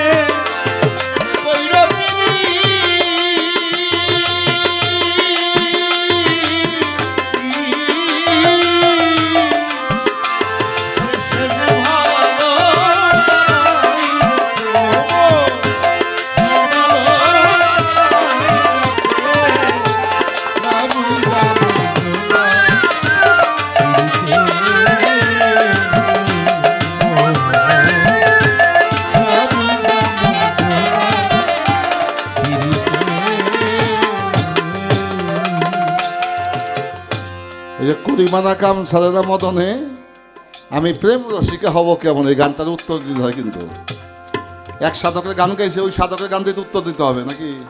বা ওই সম পর্যায়ে একটা গান দিয়ে উত্তর দিতে হবে? গান চলছে এইভাবে। বাপরে, গান তো গাই প্রতি রাত্রেই, চাহিদাও কমে নাই, সম্মানীয় কমে নাই। কিন্তু কি গান যে গাই রে বাবা, মাঝে মাঝে মনে হয় হাতে চুরি বইটা বসে থাকি বাড়িতে, কি কইতাম। আরে তোর বাউল গান গত কয়েকদিন আগে এক গায়ক আমার প্রশ্ন করে, এই যে কুরবানি করেন, গান দিছে শরীয়ত মারফত, ইয়া শেষ করছি 40 বছর আগে, অনেক পালা দেয়। কই যে ষাঁড় গরুরে যে বাইদা করা হয়, অন্ডকোষ ফেলে দেয়, এটা তো খুইত হয়ে গেল না। এই খুই দেওয়া পশুকে কুরবানি দেওয়া যায় কিনা, এমন একটা কথা উচ্চারণ করছে যেটা অসভ্য ভাষা। অন্ডকোষও জানে না অন্ডকোষ কাকে বলে। আমার প্রশ্ন করে, এই মোবা মাকরু কি? এটা মক্তবে পড়ছি 50-55 বছর আগে। এই মাকরু মোবা হালাল হারাম এটা শেষ করছি 55 বছর আগে। আর সাধকের সমাজে এখন এই প্রশ্ন বাউল গানে আলোচনা করে। চাইরানি ছয়ানি শোনার কথা, বৈধতার কথা জিজ্ঞাসা করে, তোর বাউল গানের গোষ্ঠী লোড়ায়।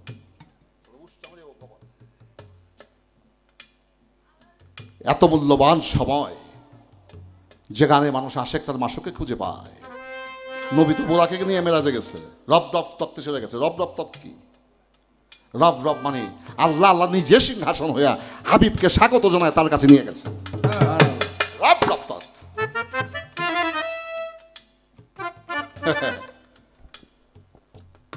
আর সেই মেরাজ করে আশেক এই সঙ্গীত নামক আত্মমোহিনী শক্তি সমৃদ্ধ একটি এডুকেশন, একটি বিদ্যা, যে বিদ্যার মাধ্যমে আশেক মুহূর্তের মধ্যে তার মাসুককে তিনি স্বীকার করে নিতে পারে। আর কে কত পাতলা শাড়ি পরতে পারে বাপ, বাউল গান জহন্নামে চৌরাস্তায় গেছে গা। একদিন জবাবদিহি তোমাদেরকে করতে হবে। হাজার বৎসরে লালিত এই পবিত্র জগৎটাকে তোমরা কুলসিত করে গেলে এর জন্য তোমাকে প্রশ্নের মুখোমুখি হতে হবে। সাইজি বলেন, এক পীড়িতে দ্বিভাব চলন, কেউ স্বর্গে কেউ নরকে গমন।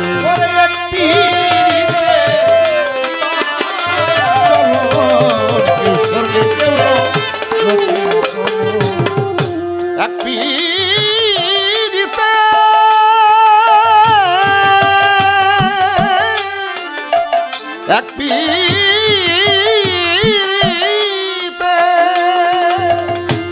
এক পীড়িতে বিভাব চলন, কেউ স্বর্গে কেউ নরকে গমন। বিনয় করে বলছে লালো,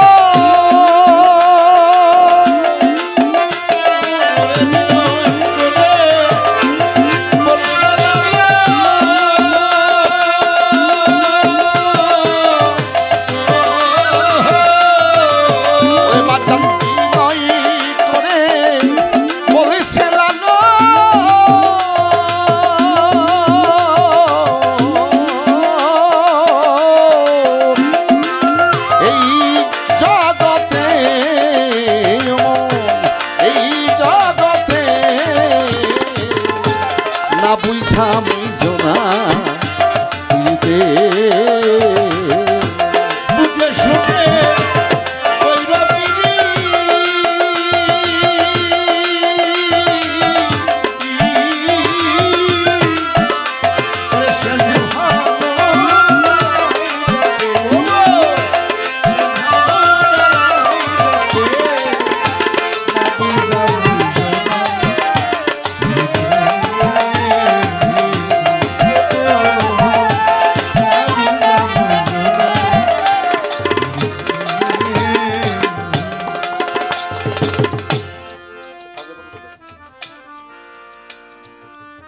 এই বোতলটা কিসের বোতল? এটার দাম মনে হয় 15 টাকা। হ্যাঁ, আমরা তো গান বাজনা করে খাই, মানুষে খাওয়ায় তাই খাই, নিজে তো কিনা খাই না। 15 টাকা হইব, এটা আন্দাজ করে বুঝিনি না। তো যাই হোক, 1 লিটার পানির মূল্য 15 টাকা। এই পাশের নদীটার নাম কি? বংশাই নদী। এই নদীতে দমকল দিয়ে পানি আনতে আপনারা কেউ নিষেধ করবো নি? টাকা লাগবো নি? লাগবে না। 1 কেজি দুধের দাম 80 টাকা। আমি মার বুকে দুধ খাইছি মাত্র 8 মাস, আমার মায় বলছে। আমার ভাই বোন সবাই বেশি খাইছে, কিন্তু আমি খাইছি 8 মাস। এই যে মার বুকেরটা খাইছি, আর দুধকে খাওয়ার প্রয়োজন মনে করি না। কিন্তু ভাই বোনের মধ্যে মালিকে আমার সবচেয়ে শক্তিশালী করছে। এখনো মাসে 27-28 দিন রাত জেগে গান গাই, এই কটা ভাত খাই। বাজান, দুধ না খেলে তো মানুষ বাঁচে, বাঁচে না? পানি ছাড়া কি মানুষ বাঁচে? তো যাহা খাইলে মানুষ বাঁচে না, এইটার কোনো দাম নাই। আর যাহা না খাইলেও মানুষ বাঁচে, ওইটা 80 টাকা কেজি। বিষয়টা কি দাঁড়াইল? পানি ছাড়া মানুষ বাঁচবে? তো পানির তো কোনো মূল্য নাই, দমকল তো হেসে আনতে কোনো দাম নাই। তো কথা কি বিরক্ত হচ্ছেন আপনারা? এখানে তো অনেক বড় বড় শিল্পী আসছে, আমার মতো এত বড় নগণ্য শিল্পী। আসলেই সত্য, এখান থেকে বলি, আমার চেয়ে ক্ষুদ্র শিল্পী, আমার চেয়ে অভাজন, আমার চেয়ে অকৃতজ্ঞ, অমার্জিত পৃথিবীতে আর কেউ নাই। আমি নিজেকে খুব ছোট ভাবি, খুব অপরাধী ভাবি। প্রভু, তোমার এই সত্য দুনিয়াতে এসে আমি সত্য কর্ম করতে পারলাম না, আমার মানব জীবন ডিস্ট্রয় হয়ে গেল, বিফলেই চলে গেল। যা হোক, এক গোয়াল তার একটা গাই বিয়াইছে, তো 14-15 দিন তো শাল দুধ পরে, গাঢ় দুধ, এটা লবণ কটা লাগে, স্বাদ থাকে না। কিছুদিন যাওয়ার পরে সেই দুধটা স্বাদ মিষ্টি মিষ্টি হয়, হয় না? দেশি গাই 15 দিন পরে 2 কেজি দুধ বাজারে নিয়ে গেছে। এক ক্রেতা দেখে দুধটা বড় ভালো, কত দুধ? 2 কেজি। দাও। দাম কত? বলে 80 টাকা। 2 কেজি 160 টাকা। নিয়ে গেছে বাড়িতে, বাড়ি সুন্দর করে জাল দিছে। রাতের বেলা যখন খাইতে বসছে, দুধ খায়, দেখে দুধের মধ্যে একটা অপূর্ব গন্ধ, মিষ্টি মিষ্টি স্বাদ। বলে জীবনে কত দুধ খাইছি, এরকম স্বাদের দুধ তো খাই নেই রে। পরের দিন সকালবেলা গিয়ে বসে আছে, ওই গৃহস্থ কখন দুধ নিয়ে আসবে। পূর্বের দিনে নিয়ে এবারও দুধ নিয়ে আসছে। ওই গোয়ালকে বলে, ভাই, যতদিন তোমার গায়ে দুধ দেবে, যতটুকু হয়, এই দুধটুকু তুমি আমারে দিও, বাজারে যে মূল্য আছে তার চেয়ে আমি 5 টাকা বেশি তোমারে দেবো। সে তো স্বাদ পাইছে।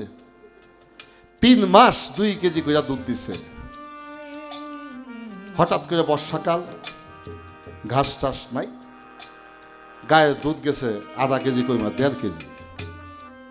তো যে গোয়াল সে চিন্তা করে, 3 মাস তো খাটিয়ে খাওয়াইছি, আজকে যেহেতু আধা কেজি কইমা গেছে, একটু ভেজাল দিয়ে লই। ভেজাল মানে পানি। দুধের মধ্যে পানি দিলে দুধ কখনো ভেজাল হয় না বাজান, কিন্তু পানির মধ্যে দুধ দিলে ভেজাল হয়। কথাটা বুঝাইতে পারছেন? মায়েরা খালারা যখন দুধ জাল দেয়, তখন দুধের মধ্যে একটু পানি দিয়ে নেয়। দুধের মধ্যে পানি দেওয়া কোনো অপরাধ না, কিন্তু পানির মধ্যে যদি পাউডার দুধ মিলায় তাইলে হয় ভেজাল। আগে দেখছি দুধ দিতে মিশায় পানি, এখন পানির মধ্যে দুধ দিয়ে করতেছে বেচা কিনি, এই যে ভেজাল। তো আধা কেজি দিচ্ছে পানি মিলায়, নিয়ে গেছে। বিশ্বাস তো 3 মাস তো ভালোই খাওয়াইছে। কতটুকু? 2 কেজি। দাও, মাপামাপি দিচ্ছি কইলা। দুধে কয় পানি রে, ওই পানি, তোর তো কোনো দাম নাই।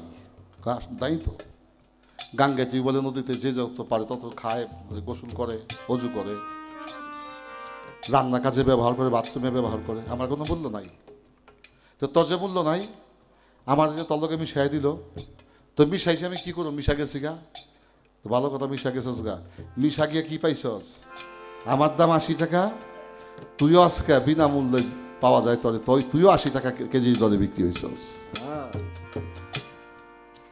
বাজান, মূল্য যদি কম হয়, একজন আল্লাহ আল্লাহ করতে করতে যে ওলি আল্লাহ হয়ে গেছে, তার সাথে যদি কেউ মিশা যায়, সে তখন আর ভক্তের দামে বিক্রি হয় না, সে তখন গুরুর দামে বিক্রি হয়। বেটা, তখন সে গুরুর দামে বিক্রি হয়। দুগ্ধ নিয়ে গেছে বাড়িতে, পাতিলে ঢেলে দুধকে জাল দেওয়া শুরু করেছে। যখন আস্তে আস্তে বলক উঠতেছে, পানি বলে দুধকে, দুধ, তুমি তো আমারে তোমার সাথে মিশার সুযোগ করে দিয়েছিলে, আমি আজকে তোমার দামে বিক্রি হয়েছি। আমার কোনো মূল্য নাই, কিন্তু আমি জীবন রক্ষা করি, আমার কোনো মূল্য নাই। তো তোমার সাথে মিশার কারণে আমি আজকে 80 টাকা কেজি বিক্রি হয়েছে। দুধ তুমি তো আমাকে দিলে, এখন তোমাকে আমি দেব, তুমি নেবে। দুধে বলে পানি, তুই আমারে কি দিবি? পানি বলে এই তো আগুনের জাল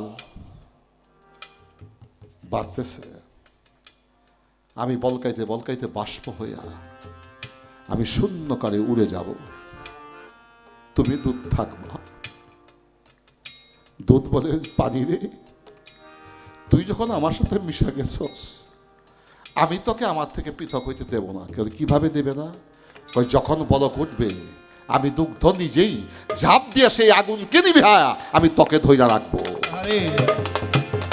যে গুরুর প্রেমে নিজেকে আমিত্ব সত্তাকে রূপান্তরিত করে তার হয়ে যায়, গুরু জ্বলন্ত অগ্নিকুণ্ডের মধ্যে ঝাঁপ দিয়ে তার ভক্তকে তিনি উদ্ধার করে। এটা হচ্ছে গুরুবাদী ধর্ম। বাজার কি বলবো?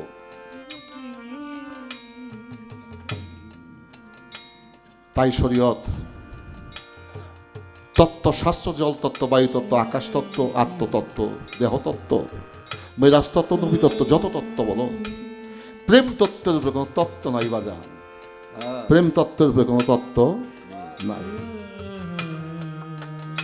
যদি প্রীতি করতে হয় বাসনা, একজন চৈতন্য গুরুর কাছে জানগে বেনা।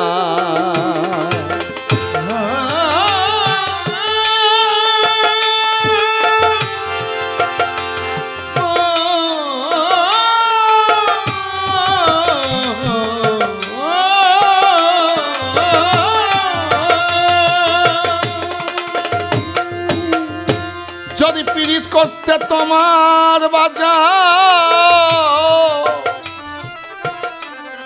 হয় বাসনা, গুরুর কাছেই জানগাবে না। যেমন লোহা পরশে হয় গো সোনা,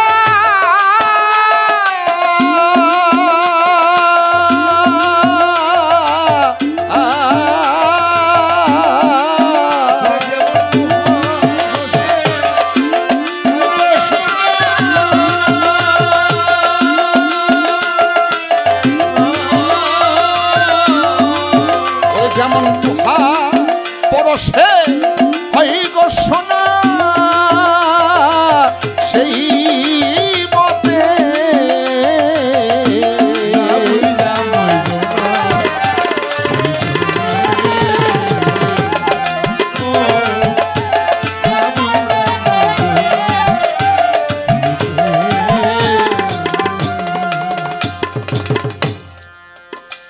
একটা হিসাব দিয়ে যায়।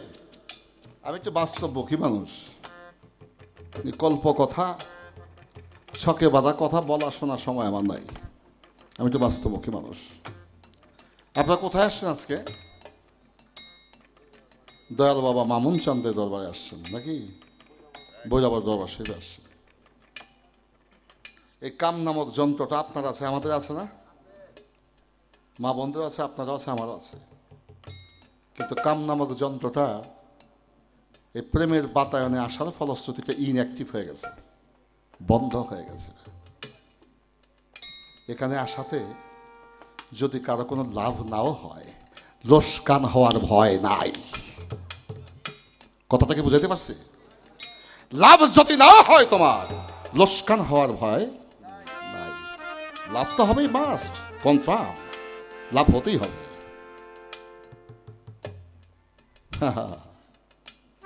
বাবা, সাধুর বাক্য বলা এক জিনিস, আর নিজে সাধক হওয়া এটা আর এক জিনিস।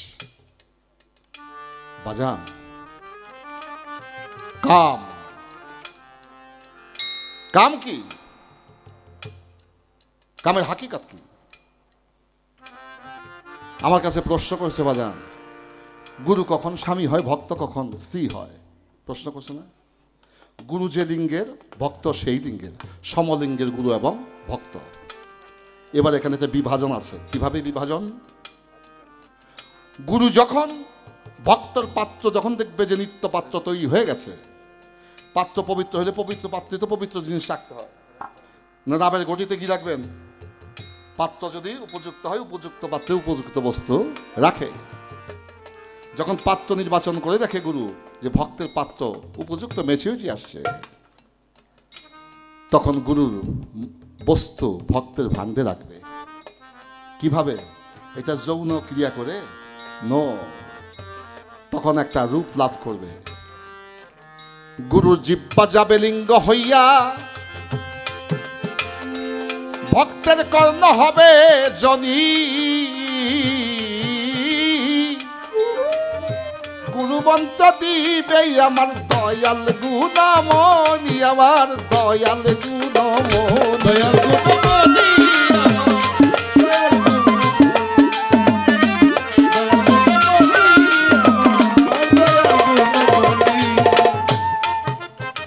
মুখ দিয়ে মানুষ খায়, কান দিয়ে কি খাইতে পারে? গুজ্জমল দিয়ে কি খাইতে পারে? গুজ্জমল দিয়ে মল ত্যাগ করে। মুখ দিয়ে খায়, গুজ্জমল দিয়ে ত্যাগ করে। পানি মুখ দিয়ে পান করে, নবসমল দিয়ে বাহির হয় নাকি? সেই পানি পশিনা আকারে বাইর হয়, নাক দিয়ে সর্দি বাইর হয়, চোখ দিয়ে কেতর বাইর হয়, কান দিয়ে পিক বাইর হয়। কিন্তু গুরু শিষ্যের পরমাত্মিক যে প্রেম, এই প্রেম হয়ে যায় গুরুর লিঙ্গটা হয়ে যায় তার জিহ্বা, ভক্তের কর্ণ হয়ে যায় জনি। এই জিহ্বা নামক লিঙ্গ দ্বারা ভক্তের কর্ণ জনি করে সেখানে জ্ঞান মন্ত্র প্রপন করা হয়। জ্ঞান মন্ত্র প্রপন করে দয়াল গুরুজি।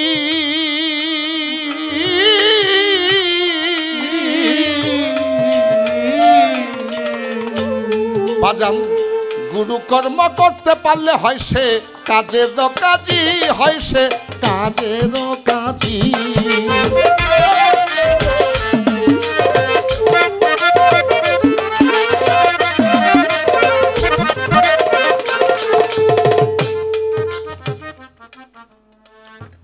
আরো অনেক প্রশ্ন করে, মদনের অবস্থান মানব দেহে কোথায়? জানলে পরে দয়াল গুরু তুমি বলো নাই আমায়। বলবো বলবো বলবো রে কথায় আমি মা কি রাখবো না। ওরে আপনারা বসিয়া সাধু গুরু একটু করবেন বিবেচনা। বিপ্লব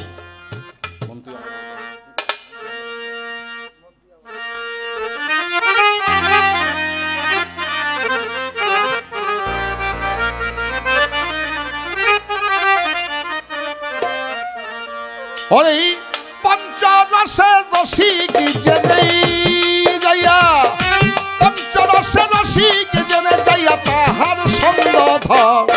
মন তুই আমার কথা ধর, পিন্দরীরে মুক্তি পাবি এই দেহ জমিন রে দেশটারি কর।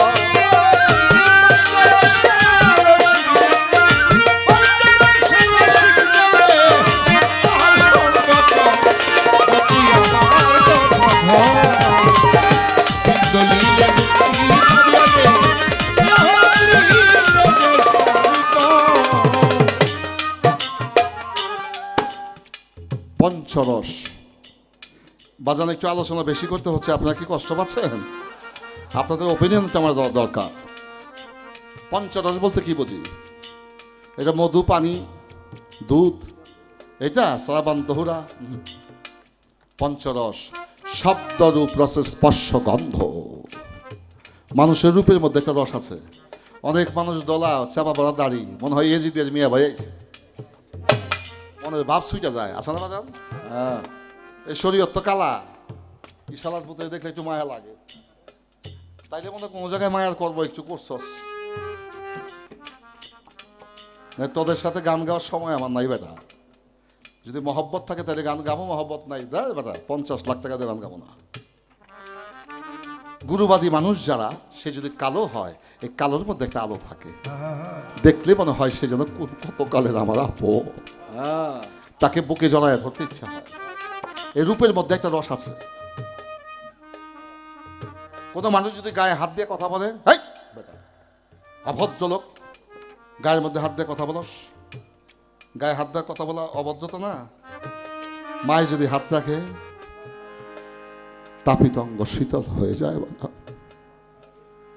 মায়ে যদি হাত রাখে, জ্বলন্ত দেহটা শীতল হয়ে যায়। যত কষ্ট তোমারই থাক না কেন, যত দগ্ধই তুমি হও না কেন, প্রিয় বর্ষের চরণ স্পর্শ করার সাথে সাথে তার চরণ স্পর্শে তোমার দেহটা শীতল হয়ে যাবে। তার এই স্পর্শের মধ্যে একটা রস আছে। এই কথা শব্দ, এই শব্দের মধ্যে একটা রস। কাউয়ায় ডাকে, কোকিলও ডাকে। কাকের ডাক কর্কশ, কোকিলের ডাক মিষ্টি। কাকও পাখি, কোকিলও পাখি।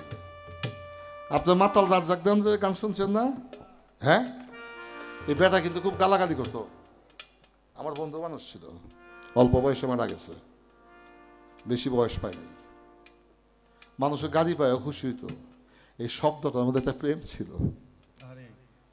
আমাদের বসে গেছে 1000, 2000, 3000, 5000 বকশিস দেয়, লয়ের পকেটে লোক। এক বেটায় লেগে গেছে 20 টাকা। কয় শালার ভাই, শালার তখন না করছি যে খুচরা টাকা আজকাল দিস না, যদি দিয়েছে 1500 দিবি। এই খুচরা মোচা টাকা লই তোরা আমার কাছে আসিস না। ডাক দেখো, আয় আয় আয়, এইবার যখন আনছ 20 টাকা দিয়ে যায়, পরের বার আসিস না। গালিও দিল, এই গালি দেয় টাকাও নিল, আবার বেটার হাসাইও দিল। তাইলে এই শব্দের মধ্যে একটা মধু আছে। তো রূপ গেল, স্পর্শ গেল, শব্দ, এবার গন্ধ। কত মানুষ আছে রে বাবা দুনিয়াতে দেখছি, পশুর চেয়ে নিকৃষ্ট গন্ধ শরীর থেকে আসে। পশুর চেয়ে নিকৃষ্ট গন্ধ। একজন পাগল 36 বছর যাবার গোসল। আমি হায়দার বাবাকে দেখেছি, আমি কান্দুসা বাবাকে দেখেছি, দয়াল বাবা গণিসাকে দেখেছি, আমার সচ্চকে দেখেছি। পায়খানা করে জীবনে পানিও লয়, গোসলও করে না। শরীর থেকে মনে হয়তো জান্নাতি খুশবু আসে। তাহলে বোঝা যায় এই গন্ধের মধ্যে একটা রস আছে। আর দামি দামি পারফিউম, দামি দামি সাবান শ্যাম্পু ব্যবহার করলেই সুগন্ধ প্রকাশ পাবে না। ওই সুগন্ধ দিয়ে কুগন্ধ কিছু তো সময়ের জন্য তুমি ঢেকে রাখতে পারো। যতক্ষণ পর্যন্ত কামের মসজিদের পাইরবি করে মনুষ্যত্বের গন্ধ বিকশিত না করতে পারবা, ততক্ষণ পর্যন্ত তুমি মানুষই গন্ধ হতে পারবে না।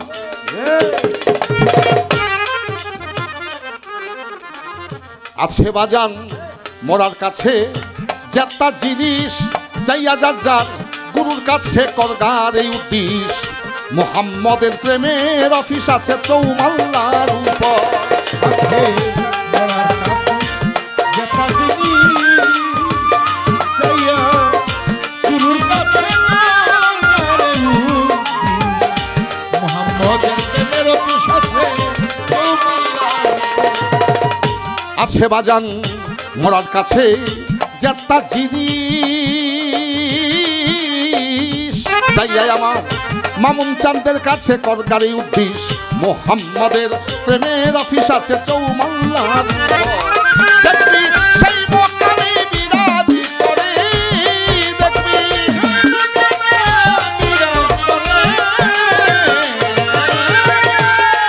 দেখবি সেই মোকামে বিরাজ করে একজন রসিক নাগর। মন তুই আমার কথা ভাব, হিন্দুলিলেই মুক্তি পাবি এই দেহ জমিন রে কারিগর।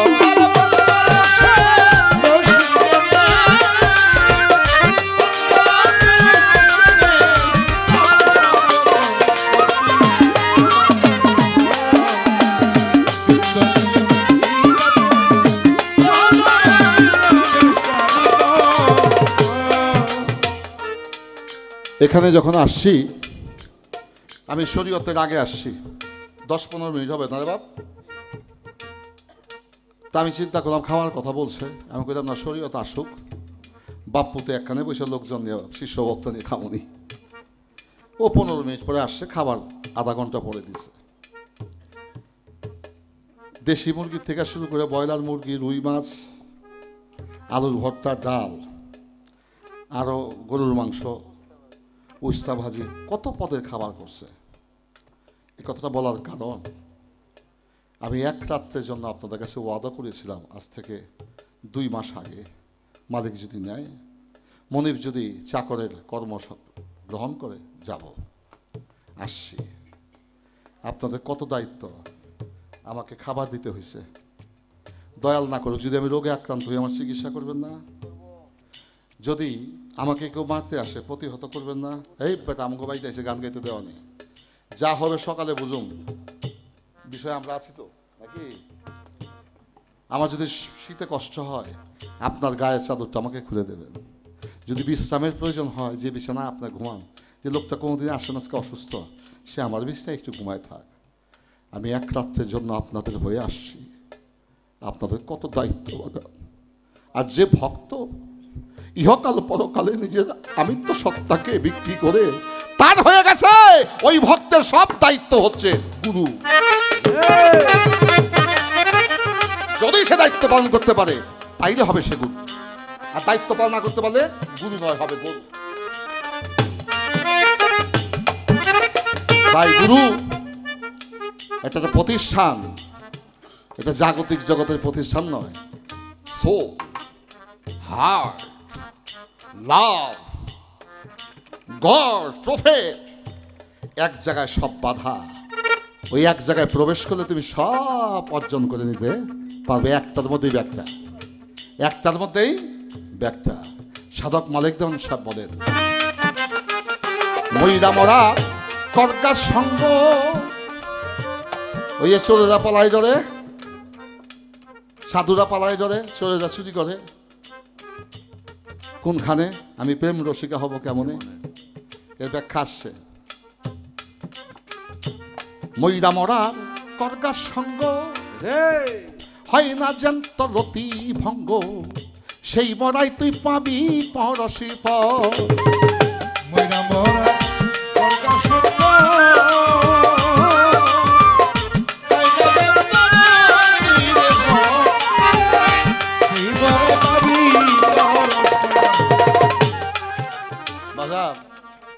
কথাটা খারাপ ভাবে নেন না। ইংরেজিতে বলে নাইট প্রেশার, বাংলায় বলে স্বপ্ন দোষ। একটা বেদি আছে না বাজান, কম বেশি অনেকেরই হয়। এই স্বপ্ন দোষে মনের খায়েশ কিছুটা মিটলেও মিটে, কিন্তু যার সাথে করে তার কিন্তু মিটে না, তারটাই শুধু মিটে। কিন্তু এই স্বপ্ন দোষে কিন্তু বাজান পোলামাইয়ার বাপ হইতে পারে না। ওই দোষটাকে সারাইতে হইব, স্বপ্ন দোষ। এই স্বপ্নের মধ্যে নবুয়তের 46 ভাগের 1 ভাগ আছে, যে আল্লাহর ওলিয়া উলিয়া যে স্বপ্ন সত্য হয়, তার মধ্যে নবুয়তের 46 ভাগের 1 ভাগ তার মধ্যে আছে। এই স্বপ্নের মধ্যে দোষ, এই দোষে তোমার রতি স্খলন হইল, তাতে তুমি সন্তান সন্ততির মুখ দেখতে পারবে না, তাতে তোমার লস হয়ে গেল, লোকসান হয়ে গেল, লাভ হলো না। এখানে সাধক মালিক দেওয়ান সাহেব বলছেন যে তার কাম ইন্দ্রিয়কে, কাম রিপুকে মেরেছে, উনি হচ্ছেন প্রকৃত প্রেমিক। ওই প্রেমিকের লোক যে সঙ্গ করো, তোমার তো ময়রা দেব। ময়রা মরা কর্গার সঙ্গ, হয় না জ্যান্ত রতি ভঙ্গ, সেই মরাই তুই পাবি পরশি পর। ওই প্রেমের মরা দেখে পালাইবে,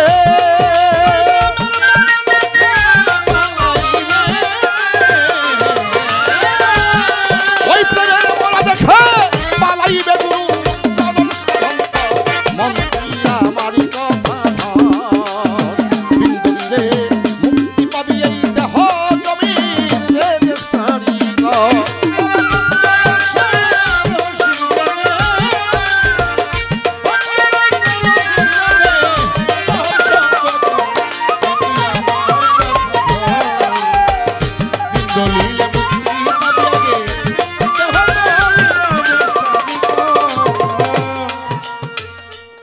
যে দেখাচ্ছে বান্ধব রে বর্তমানে, বাজান যে পাইয়াছে বর্তমানে, অনুমান সে মানবে গো কেনে, আগে যাইয়া তুই প্রেমের মরাম। বাজার যে দেখেছে তারেই, যে দেখেছে বান্ধব রে বর্তমানে,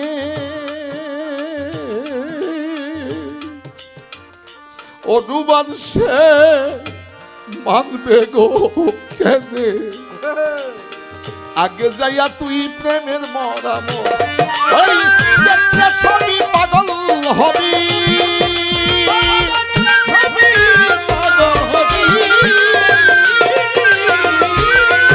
ওই দেখলে ছবি পাগল হবি, ভুল হবে না তোর মন তুই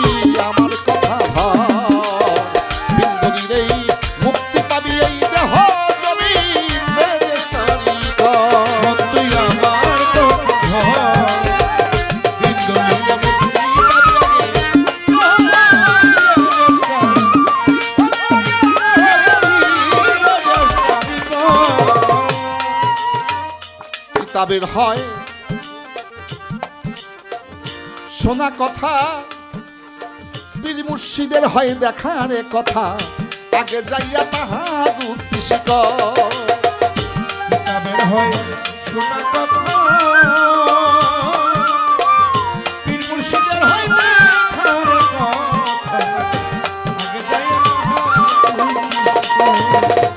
একটা উদাহরণ দিয়ে, কিতাব থেকে উদাহরণ দিয়ে আমার কথাটাকে একটু মজবুত করার চেষ্টা করব।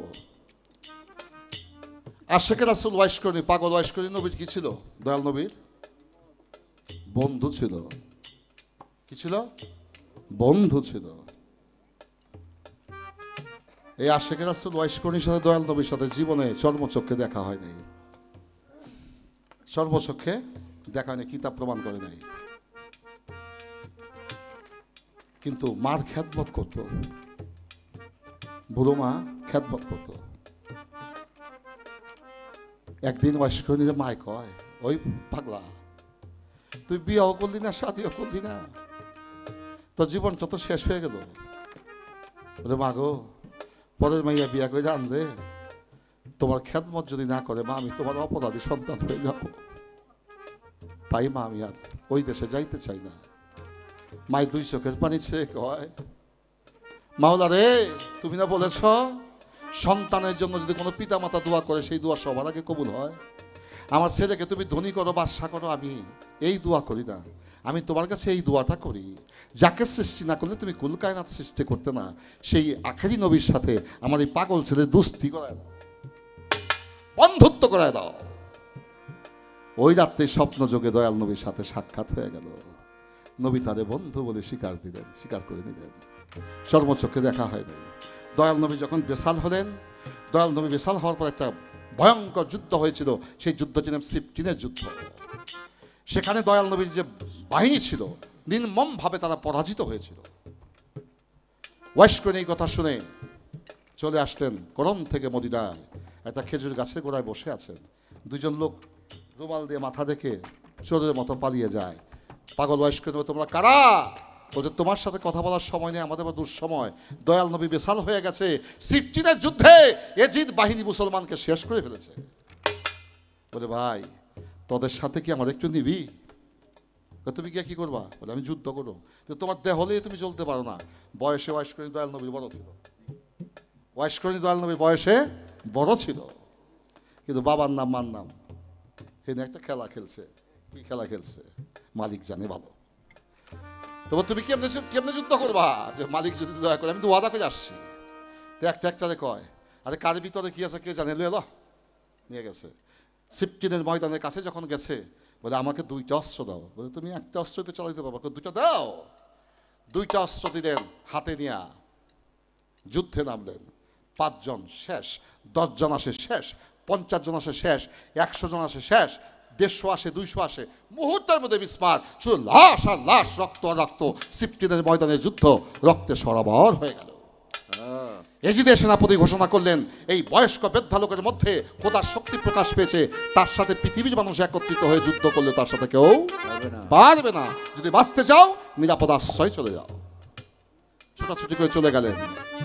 তাকিয়ে দেখে পাগল, রক্ত আর রক্ত, লাশ আর লাশ। হাতের অস্ত্র ছেড়ে দিলেন, 2 চোখের পানি ছেড়ে দিয়ে বলতে লাগলেন, হে আমার নবী, ও দয়াল, হায় হায়, আমার মালিক সামনে গান গাইছে, আমি হারাইলাম যারে, আর কি ফিরে পাবো তারে, আমি হারাইলাম যারে, আরে ওই মদিনার শহরে, আর কি ফিরে পাবো তারে। ও বান্ধব, তুমি আমাদের থিয়া চইলা গেলা, আজকে যুদ্ধে তো বিজয়। পাহাড়ের চূড়ার মধ্যে ছিল শত্রুপক্ষ, বিষাক্ত তীর বৃষ্টির মতো নিক্ষেপ করতে লাগলেন। সেই তীরের আঘাতে জর্জরিত হয়ে গেল নস্করণী, লুটিয়ে পড়লেন জমিনের মধ্যে। সাহায্যকারী কয়েকজন যোদ্ধা এসে মাঠের কিনারে নিয়ে গেলেন। ওয়াইসকরণী বলে, ভাই শুনেছিলাম এই যুদ্ধে নাকি মাওলা আলী অংশগ্রহণ করেছিল, সে কি আছেন? বলে আছে। বলে আমার প্রাণ পাখিটা যাওয়ার আগে আমার বন্ধু আলীর কাছে আমাকে নিয়ে যাও। প্রথম আসলে একটা কথা বলছিলাম না, আমি ওহিকের হাতের অমৃতর পিয়ালা পান করে 1000 বছর বাঁচিতে চাই না, আমি প্রেমিকের হাতে বিষের পিয়ালা পান করে মুহূর্তের মধ্যে মৃত্যুকে আলিঙ্গন করব, ওই মৃত্যু হবে আমার শ্রেষ্ঠ মৃত্যু। বলতে তিনি আছেন, তোমার কাছে বিষাক্ত তীর, তোমার কোনো ব্যথা লাগে না? বলে ব্যথা টাথা কিছু নাই, তাড়াতাড়ি আমাকে নিয়ে যাও। ধরাধরি করে নিয়ে গেলেন বহু দূরে এক পাহাড়ের গুহায়। মাওলা আলী ছিলেন বিশ্রামে। যখন মাওলা আলীর কাছে নিয়ে গেলেন, ওয়াইসকরণী বললেন, মাওলা আলীর চরণের মধ্যে আমাকে শোয়ায় দাও। শোয়ায় দিলে শরীরের মধ্যে তীর, রক্তাক্ত অবস্থা, বৃদ্ধ বয়স। মাওলা আলীর দিকে তাকিয়ে আছে, 2 চোখের পানি ছেড়ে শুধু দেখে। জিজ্ঞেস করে অন্যান্য সাহাবীরা, এই ওয়াইসকরণী, তুমি মাওলা আলীর দিকেই তীর গায়ে বিধে আছে, তুমি এইভাবে তাকিয়ে কি দেখতে পাও? বলে আমি মাওলা আলীর মধ্যে স্বয়ং নবীকে দেখতে পাচ্ছি। তারপর বলে আমি দয়াল নবীর মধ্যে স্বয়ং স্রষ্টা আল্লাহকে দেখতে পাচ্ছি। বীরত্ব পয়গম্বর নবী মুর্শিদ খোদা, এই খোদা নাহি জুদা, দদিল বান্দা কলমা চোর, না পায় বেহেশত না পায় দোজখ। মুখে যে কথা বলে অন্তরে যে বিশ্বাস করে না সেটা মুনাফিক। কাফেরের মুমিন হওয়ার সুযোগ আছে, মুনাফিকের মুমিন হওয়ার কোনো সুযোগ নাই। কিতাব দিয়ে প্রমাণ করে দিলাম যে আলী মুর্শিদ, এই আলীর কাছে বায়াত গ্রহণ করে আশিক রাসূল ওয়াইসকরণী মৃত্যুর সাথে আলিঙ্গন করেছেন। সেই আলীর মধ্যে দেখেছেন দয়াল নবীকে, দয়াল নবীর মধ্যে স্বয়ং আল্লাহকে দেখেছেন। নিরাকারে আল্লাহ, নিরাকারে আল্লাহ, আকারে মুহাম্মদ। নিরাকারে যে নূর, ওই নূর থেকে যখন রূপ প্রকাশ পেয়েছে, ওই রূপটার নাম হইল মুহাম্মদ। নিরাকারে আল্লাহ, আকারে মুহাম্মদ।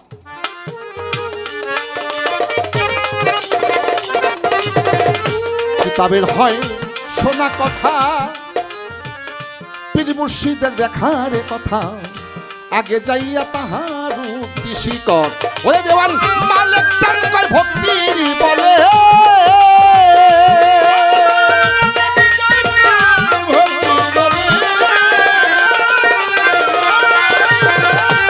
ওরে দেওয়ান মালিক চান কয় ভক্তির বলে, অসাধ্য সাধন কর মন্ত্রী আমার কথা ধর। বিন্দুরি মুক্তি পাবি এই দেহ জমির দেশারি কর।